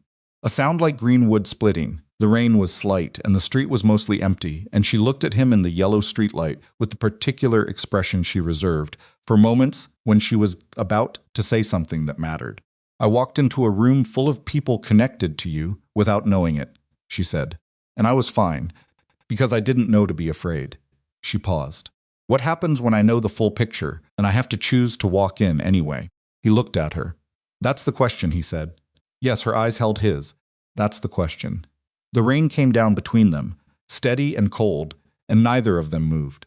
And Han Seo-jun, standing on a wet Busan street at 10:30 on a Sunday night with a disclosure package somewhere in transit to a prosecutor's office, and a rival organization recalculating, and his own organization fracturing, and 3 weeks of legal process that would strip him of nearly everything he had built, stood completely still and looked at a woman who had walked into a dangerous room with a notebook, because that was simply what she did when she was trying to understand something, and felt, beneath all of it, the specific and unfamiliar sensation of a man who has finally, at considerable cost, placed himself exactly where he needed to be. His phone vibrated. Lim, he answered. It's submitted, Lim said. Shin's office confirmed receipt 4 minutes ago. Full cooperation framework. They want a meeting Tuesday morning. He looked at Zora.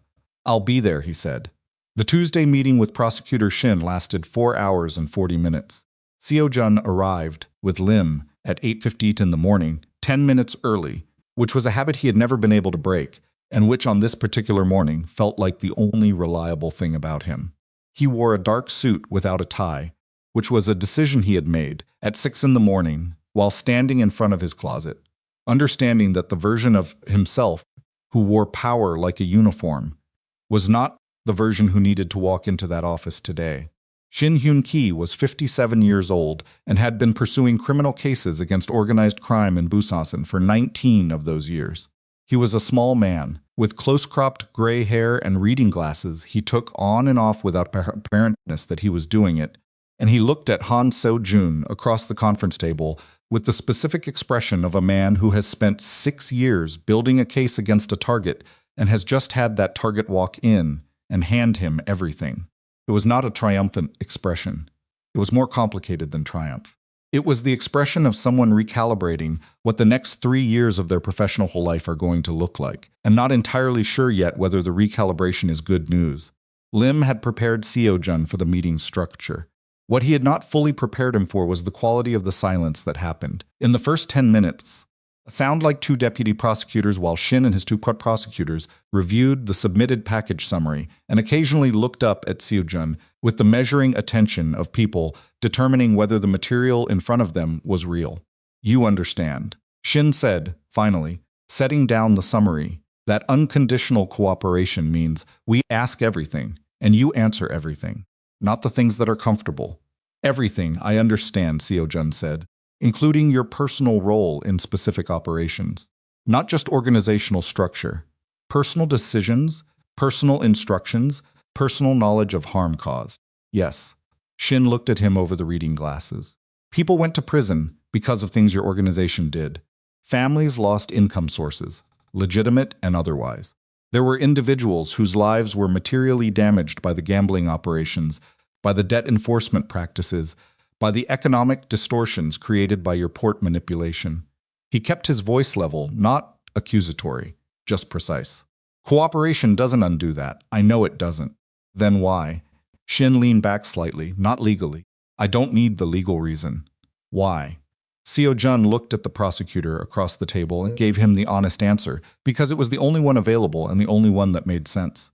Because I can't build anything real on the foundation I have. And I've decided I'd rather have something real. Shin looked at him for a long moment. He took his glasses off, set them on the table, looked at the package summary again. The Jin-woo material, the documentation on his organization, is complete. You have transaction records and communications, and witness accounts from individuals within his organization who are willing to cooperate in exchange for consideration. I can provide their contact information through Lim's office. Shin's deputy on the left, a woman in her late 30s named Park, who had said nothing, for the first hour looked up from her notes. How long have you had this material? The documentation has existed for varying periods. The decision to use it cooperatively rather than as personal leverage, about 10 days. What changed 10 days ago? He looked at her. I made a decision about what kind of person I intended to be for the remainder of my life. The documentation became relevant to that decision.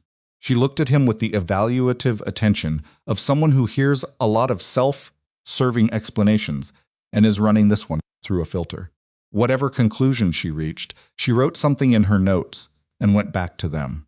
The 4 hours and 40 minutes covered the Mujin organizational structure, the port operation methodology, the gambling network geography, the political influence mechanisms, the financial architecture of the Hanny-Hool Holdings shell, and the specific documentary evidence against Jin-woo's organization, including 3 years of transaction records that Seo-jun had maintained as personal insurance and was now converting into something with a different purpose entirely.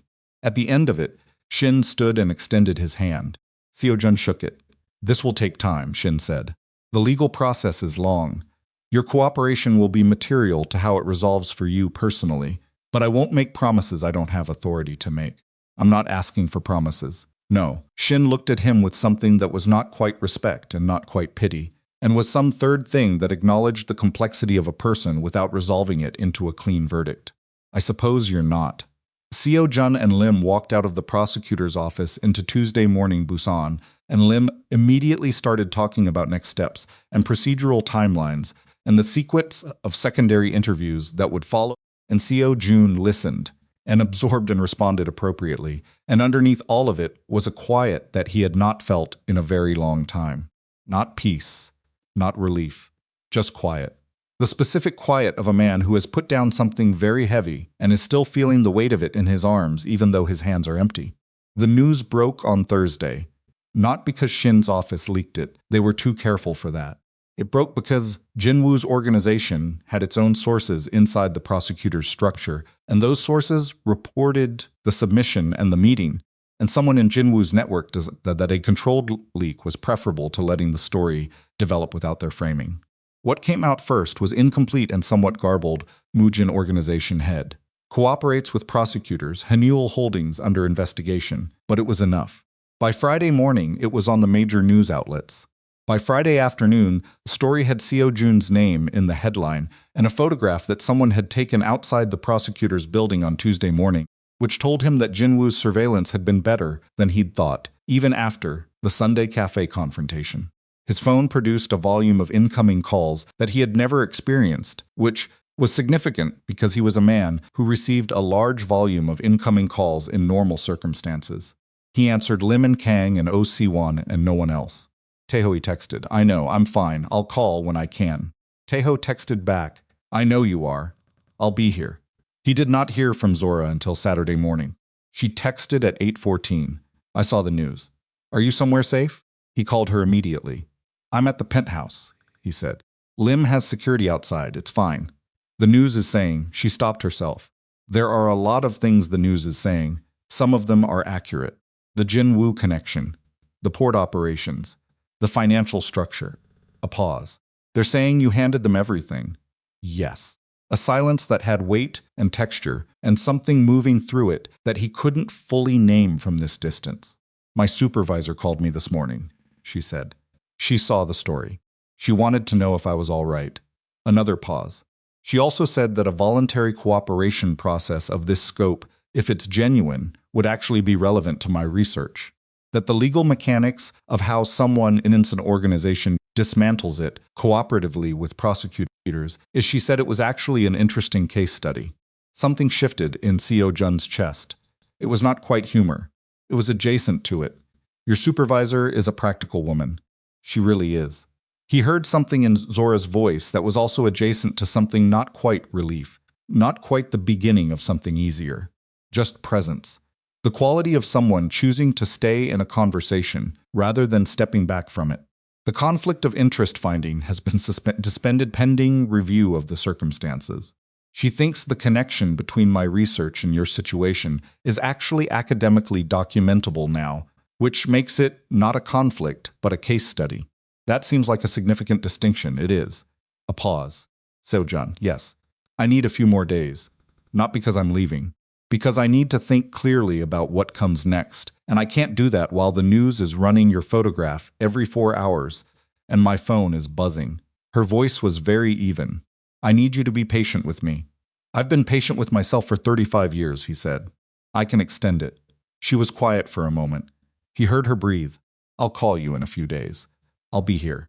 After he hung up, he stood at the penthouse windows and looked at Busan Harbor and understood, with the particular clarity of someone who has recently become accustomed to uncomfortable truths, that the next several days were going to be the kind of waiting that could not be filled with activity or managed with discipline. He was simply going to have to live through them. He turned away from the windows and started making a list of the people inside the Mujin organization who needed direct conversations before the legal process moved into public documentation, people who had worked under him, who were not primary. Targets, who had families, who were going to find themselves in suddenly precarious positions because of decisions made above them. He called 23 people over the next 3 days. He told each of them what was happening and what it meant for them specifically, and where he had any capacity to provide assistance, financial, legal, referrals to employment resources. He offered it without conditions. Some of them were angry. A few were frightened. 2 hung up on him. Several said nothing for long enough that he understood the nothing completely and waited it out. Kang he met in person on Wednesday of the following week at a coffee shop in Nampodong that neither of them had any previous association with. Kang arrived first and was drinking water when Seo-jun sat down, which was unusual enough to notice. You're not a target, Seo-jun said, without preamble. I know, Lim called. Kang kept his eyes on the table for a moment, then looked up. I've been with you for 9 years. I know. Most of what I did was because you asked me to do it. Yes. Some of it I would have done regardless. I know that too. Kang was quiet. He turned his water glass in both hands, a gesture Seo-jun had never seen him make before, which told him something about what 9 years of controlled composure had been containing. What do I do now? It was the most honest question Kang had ever asked him, and it deserved an honest answer. Whatever you can live with, Seo-jun said. I can give you names legitimate security firms, corporate risk consultants, who don't ask questions about background. You have skills that translate. It takes time to translate them. Is that what you did, translated? I'm translating. Present tense. It's a long process. Kang looked at him across the small table. She's worth it, the woman. She's part of why I believed I could do it. The rest of it is mine. He met Kang's eyes. I'm not building her a story about redemption. I'm trying to become a person who can look in the mirror without managing what he sees. Kang considered this for a long moment. That's harder. Considerably. Kang nodded. He picked up his water, drank, set it down. The men who scattered 3 of them went to Jin Woo. I know. The rest are sitting with it. I know. Park Hyun-sik stopped. He made his choice. I made mine. He has to live inside his. Kang nodded again. He stood. He held out his hand and Seo-jun shook it. Not the formal handshake of a professional exchange, but the specific grip of 2 people who have shared years of proximity and difficulty and are acknowledging. Something that doesn't translate into clean language. Take care of yourself, Kang said. You too. Kang walked out. Seo-jun sat alone in the coffee shop and drank his coffee, which had gone lukewarm, and let the noise of the city come through the windows for a while without trying to do anything about it. The Jinwoo prosecution moved faster than anyone expected. Part of this was the quality of the documentation. Seo-jun had provided the 3 years of transaction records were clean and comprehensive and cross-referenced with banking data that Jinwoo's organization had assumed was inaccessible.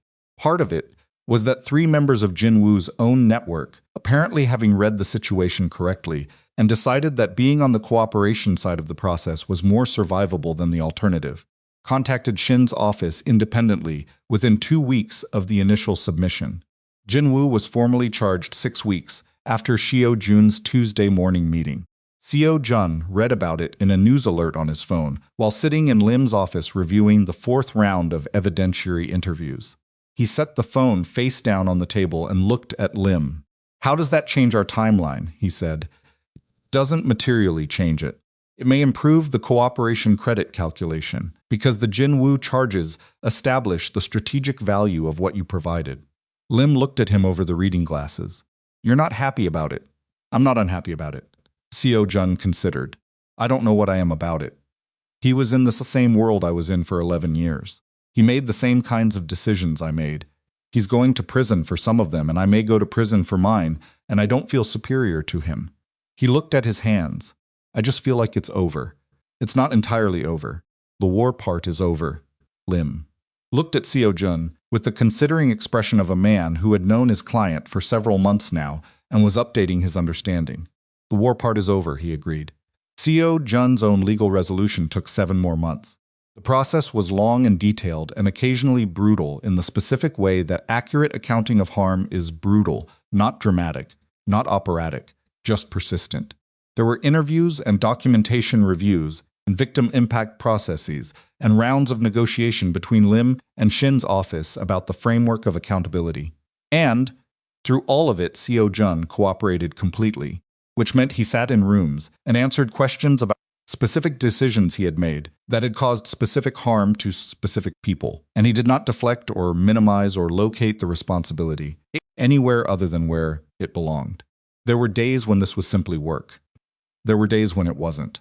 The sentence, when it came, was structured as a suspended term, with conditions a result of the cooperation framework, the voluntary nature of the surrender, the scope of the documentation provided, and what Shin described in his recommendation to the court as consistent and credible acceptance of responsibility without observable, self-serving qualification. It meant Seo-jun would not go to prison unless he violated the conditions of the agreement, which included full financial transparency for 5 years, community restitution obligations, ongoing cooperation with any subsequent investigations connected to the disclosed material, and the permanent dissolution of all Mujin-connected entities. Lim called him with the result and then said nothing for a moment. You're surprised, Seo-jun said. I'm pleased, Lim said. I've practiced criminal law for 27 years. Most voluntary cooperation processes involve some form of strategic motivation, some calculation about what's less bad. A pause. I don't think that's what this was. It was partly what it was, Seo-jun said honestly. In the beginning, and in the end. In the end, it was just the right thing. He paused. The only right thing. Lim was quiet for a moment.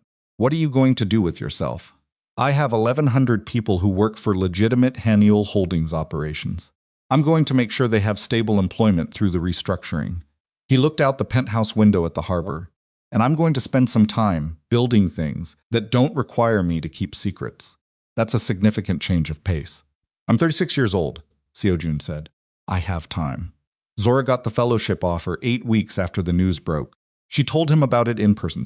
A sound like green wood splitting at the small restaurant near Gwangali Beach where they'd had the conversation about her thesis research that now felt like it was from a different era, which, in most of the ways that mattered, it was. She slid the offer letter across the table. He read it. London. 6 months. An international anti-corruption legal fellowship with one of the most respected firms in the field. He looked up at her.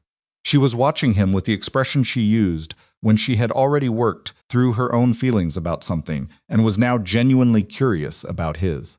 This is exactly what you've been working toward, he said. Yes, you should go. I know I should go. She took the letter back. I'm telling you about it because it's significant, not because I'm asking permission. I know you're not asking permission.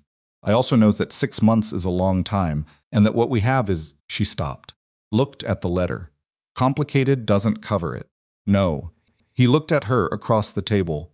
Zora, if you stay because of me and you lose this, I can't accept that. I won't ask you to do that. I'm not staying, she said. I'm going. I'm telling you, because after the last several months, I have decided that I am not going to make significant decisions in my life without saying them out loud to the people they involve. She looked at him steadily. And you involve me. Significantly. He was quiet for a moment. I involve you significantly. Don't make it weird. But the corner of her mouth moved. I'm going to London. I'll be back in 6 months. What happens in those 6 months is going to tell us both something true about what this is. She met his eyes. Can you live with that? He looked at this woman who had walked into a legal fellowship as the same person who had walked into Jin Woo's cafe with her notebook and her research instincts and the fundamental unshakability of someone who had decided long before. She met him what kind of person she was going to be. Yes, he said. Good. Picked up her menu. I leave in 3 weeks. I want to eat at every decent restaurant in Busan before I go, because London food is going to be a problem for me emotionally. He looked at his menu and felt something in the vicinity of his chest loosen in a way that was becoming slowly and unexpectedly familiar. I know 8 decent restaurants in Busan, he said. That's not enough. I know 14 more that are good. She looked up from her menu. The corner of her mouth moved again, further this time. Start making reservations. She left on a gray November morning. He drove her to the airport, which she had said was not necessary, and which he had not argued about, because the information that it was unnecessary had not changed his intention to do it. Her bags were in the trunk, and she was in the passenger seat, with her carry-on at her feet, and a travel pillow she had not yet admitted she owned despite clearly owning it. You packed the pillow, he said. I don't know what you're talking about. The travel pillow. The blue one. She looked out the window. It gets cold on long flights. He drove. The city went past the windows. In the gray morning light, the harbor, the districts, the bridges, the specific geography of a place he had spent his entire adult life inside and was learning to see differently now that he was not managing it. At the terminal, she got her bags from the trunk and stood on the curb and looked at him. She did not say that she would miss him, though he was reasonably certain she would. She did not make promises about the 6 months, because she was not someone who made promises ahead of the evidence. She did not perform the parting. You should eat breakfast, she said. Properly. Every day. That's your advice. It's an observation. You're better at everything when you've eaten. He looked at her. At the gray coat and the travel pillow she was pretending she didn't have, and the carry-on and the folder of fellowship documents she'd been reviewing in the car, and the eyes that were doing the specific work of being present in a hard moment without making it harder. 6 months, he said. 6 months, she agreed. She picked up her bag. She walked toward the terminal doors. At the last moment, she turned and looked back at him with an expression that was not performed and not managed and had everything in it that the last several months had built between them, the difficulty and the honesty and the specific quality of two people who had looked at each other's actual selves and chosen, after full consideration, to stay in the room. Then the terminal doors opened, and she went through them. He stood on the airport curb in the gray November morning for a moment. Then he got in his car and drove back toward Busan. 6 months passed the way that difficult things pass, not quickly, but completely. There were missed calls and late-night texts, and one significant argument conducted over video call about a contract clause in one of the Hanoel Holdings restructuring agreements that she had reviewed at its request and found 3 problems with, 2 of which she was right about and 1 of which she was right about in a way he hadn't seen coming but absolutely should have. There was a week in January when she didn't call for 6 days because of a case analysis deadline, and the silence had the specific weight of a man sitting alone in a penthouse, understanding that the person he had become since the previous autumn required other people in order to remain fully himself, which was a new and somewhat uncomfortable discovery. He built things during those 6 months. He restructured the Hanoel Holdings' legitimate operations under independent oversight and hired the kind of executives who arrived with credentials and references and questions he couldn't always immediately answer, which was a different kind of professional challenge than any he had previously encountered, and one he found unexpectedly engaging. He established a restitution program for families connected to harms caused by Mujin-adjacent operations, administered through Lem's office, to ensure structural independence from his own decision-making. He funded 3 legal aid clinics in districts where Mujin had operated not with ceremony, not with naming rights, just with money and a standing agreement for annual review. He called Taeho on a Sunday afternoon in February, and they talked for 2 hours, which was the longest phone call they had ever had. And at the end of it, Taeho said, "I should tell you something about that blind date." "Tell me." "My aunt didn't arrange it." Seo-jun was quiet. "I arranged it," Taeho said. His voice was careful in the way it got. When he was saying something he had thought through extensively. "I asked my aunt to make the introduction. Zora's advisor knows my aunt through a faculty connection. I knew Zora was in the program. I knew what she was like. A mutual colleague described her to me." He stopped.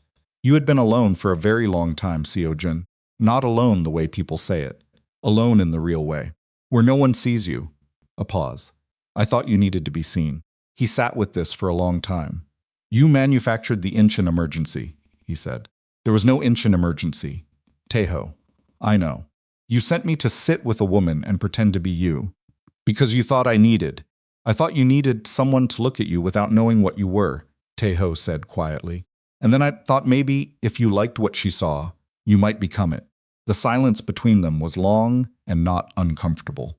"You couldn't have known it would work," Seo-jun said. "No, I was hoping. It almost destroyed her career." "I know. I've thought about that a lot." Taeho's voice carried the weight of it. "I'm sorry for that. I didn't see that far. Neither did I." "Are you angry?" Seo-jun looked out at the harbor, at the lights of the port, moving in the February dark, at the city he had spent his adult life controlling, and had spent the last 7 months learning to simply live in. "No," he said. "I'm not angry." He told Zora about it on the phone the following week. She was quiet for a moment after he finished. Then she said, "He arranged it." "Yes. Your oldest friend arranged a blind date because he was worried about you. That appears to be what happened." Another pause. He could hear her processing it, the specific quality of her silence when information was being absorbed and evaluated rather than just received. That's either deeply manipulative or very loving. "I've been trying to determine which." "What have you concluded?" "That it's probably both, and that I'm not going to resolve it into a cleaner verdict." A pause. "How do you feel about it?" He thought about it honestly. Like someone cared enough to do something imperfect for a real reason. He paused. "That's not the worst thing." She was quiet again, a shorter quiet this time. "No," she said. "It's not." She came back on a Sunday. The flight landed at 2:17 in the afternoon, and he was at the arrivals gate at 1:50, which was earlier than necessary, which he had accepted without internal argument. He watched the arrivals board and the people coming through the doors and thought about the person he had been. The last time he stood in this airport, a man who ran an empire and ate badly and had one friend and had spent 22 years constructing a life that required him to keep his actual self at a managed distance from everything he did. He thought about what it had cost to dismantle it. The financial cost was significant, but not abstract. He had calculated it exactly, because calculating things exactly was one of the habits he had not lost in the transition and did not intend to lose, because precision was not the problem. The legal cost was ongoing, in the form of the 5-year transparency agreement and restitution obligations and the monitoring. The personal cost was harder to quantify, and he had stopped trying to quantify it because some things lost their meaning when you converted them into numbers. What remained, on the other side of the cost, was smaller than what he had had and more real than anything he had built. And on most days, that was enough. And on the days it wasn't enough, he sat with the insufficiency until it passed. The arrival's doors opened. He saw her before she saw him, the green coat, the carry-on, the travel pillow he had no intention of mentioning, her head slightly down as she navigated the crowd, with the purposeful attention of someone who moves through spaces efficiently. Then she looked up and found him, the way she had found him in the cafe, on the very first evening, with a single clean sweep of the eyes. She crossed the distance between them. She stopped in front of him. She looked at him with the full, unmanaged attention she reserved for things she was taking seriously, and he looked back at her, without trying to manage what she saw, which was a capacity he had built over the last several months, through the particular discipline of choosing, repeatedly, to be in the room as himself. "You look better," she said. He stopped. "Don't be weird about it. You look exactly like yourself," he said. "I mean that as a significant compliment." She almost smiled. "You've been eating breakfast most days." She looked at him for another moment. "I have approximately 800 things to tell you about the fellowship. Not all at once, over time. I have time, I know you do." She shifted her bag. "I also have opinions about the restructuring agreement you sent me last month. I found 2 more issues. I thought you might. You left them there on purpose. I sent you the agreement because you're better at contract language than anyone on my legal team, and I value your expertise. You left them there on purpose," she said again, with the certainty of someone who has accurate information. He said nothing. She picked up her carry-on. "Buy me dinner. I've been eating English food for 6 months, and I need this fixed immediately." He took the carry-on from her, which she permitted without comment, and they walked toward the exit. And the airport moved around them, the way cities move around people who are not performing themselves for anyone unremarkably, continuously, just as the necessary context for 2 people walking from one place to another. In the car, she said, "There's something I want to do. This weekend, if you're available." "I'm available. I want to go to the cafe. The first one. The waterfront one." He glanced at her. "All right. I want to sit at the same table." She looked out the window at Busan coming in from the highway. "I've been thinking about it in London. The first night. What I actually saw when I looked at you." She paused. "I want to go back there and sit across from the person you are now and see what's different." He drove and let the sentence settle. "What if it's not different enough?" he said. She looked at him. "Then I'll tell you that, directly, and we'll figure out what to do about it. No performance in it. No softening. Just the direct, undecorated honesty of someone who had decided a long time ago that accurate information was more useful than comfortable information." "All right," he said. They had dinner at a restaurant near the harbor that she chose, and he had never been to. Still the pattern, still her instinct for places he hadn't built associations in yet. She told him about the fellowship in pieces, the way she processed things, working from the specific detail toward the larger meaning rather than the reverse. A case study about enforcement gaps in cross-border financial crime that had turned out to be a real case, not a hypothetical. Colleague from Nairobi who had become a genuine friend.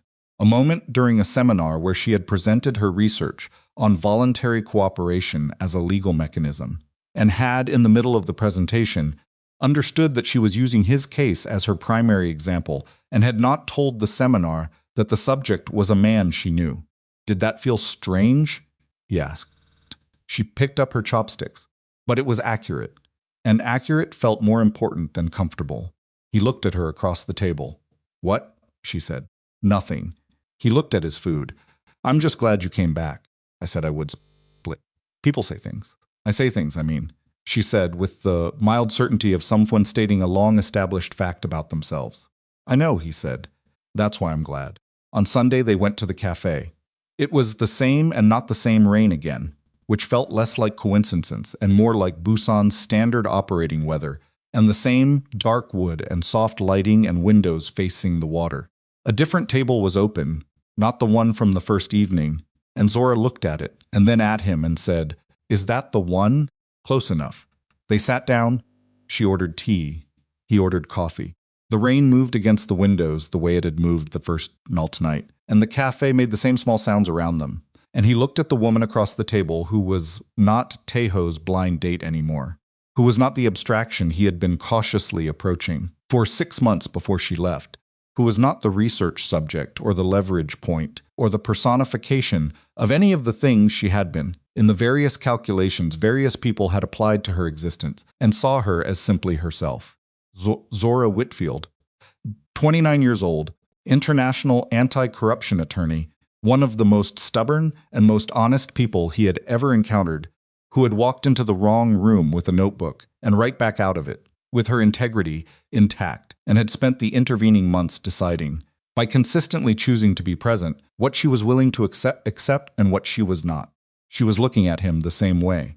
So she said, "So what do you see?" He looked at her steadily. "The same person I saw the first night." "Exactly. With more context." "Good context or bad?" "Real context," he said, "which is better than either." She nodded slowly. She wrapped both hands around her tea the way she did when she was settling into a conversation she intended to take seriously. "You said something that first night. You said you'd be less formal next time." She looked at him with those clear, direct eyes. "You were very formal that night, I know. You're less formal now. Considerably." She almost smiled, the real one, the one that reached the eyes first. "I also said something that night. I said, power doesn't define a person. Choices do, I remember. I still believe that." She looked at him. "I want you to know that I've thought about it carefully.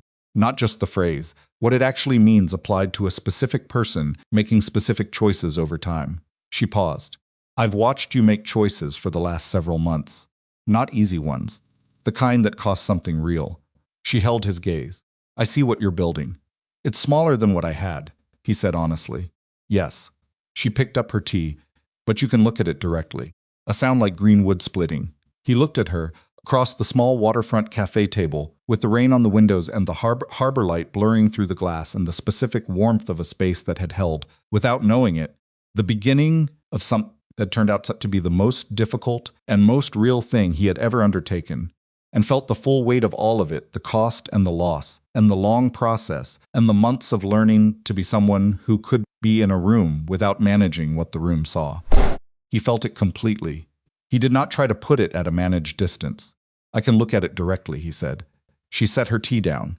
She looked at him one more time, the full, unmanaged look, the one that had undone him the first night, and continued, the months since, to be the most clarifying thing he encountered on a regular basis. "Good," she said. Outside, Busan moved in the rain. The harbor carried its traffic and its light. The city was not clean or simple or resolved into anything that could be described as a final version of itself. It was ongoing. Complicated. Full of people making choices inside situations they had partly created and partly inherited, trying to build things that could stand up to honest examination. Han Seo-jun had spent 22 years building things that couldn't be examined. He spent the rest of his life building things that could. Not quickly, not cleanly, not without the persistent weight of what the first 22 years had cost the people who had moved through his orbit without choosing to be there. But he built them, every day, with the specific stubbornness of a man who had looked at himself directly and decided that the looking, however uncomfortable, was the only foundation that held. And Zora Whitfield sat across from him in the waterfront cafe where everything had started, and drank her tea and watched Busan move in the rain, and was simply, fully, unremarkably present, which was, he had learned, the most radical thing she did, and the most valuable.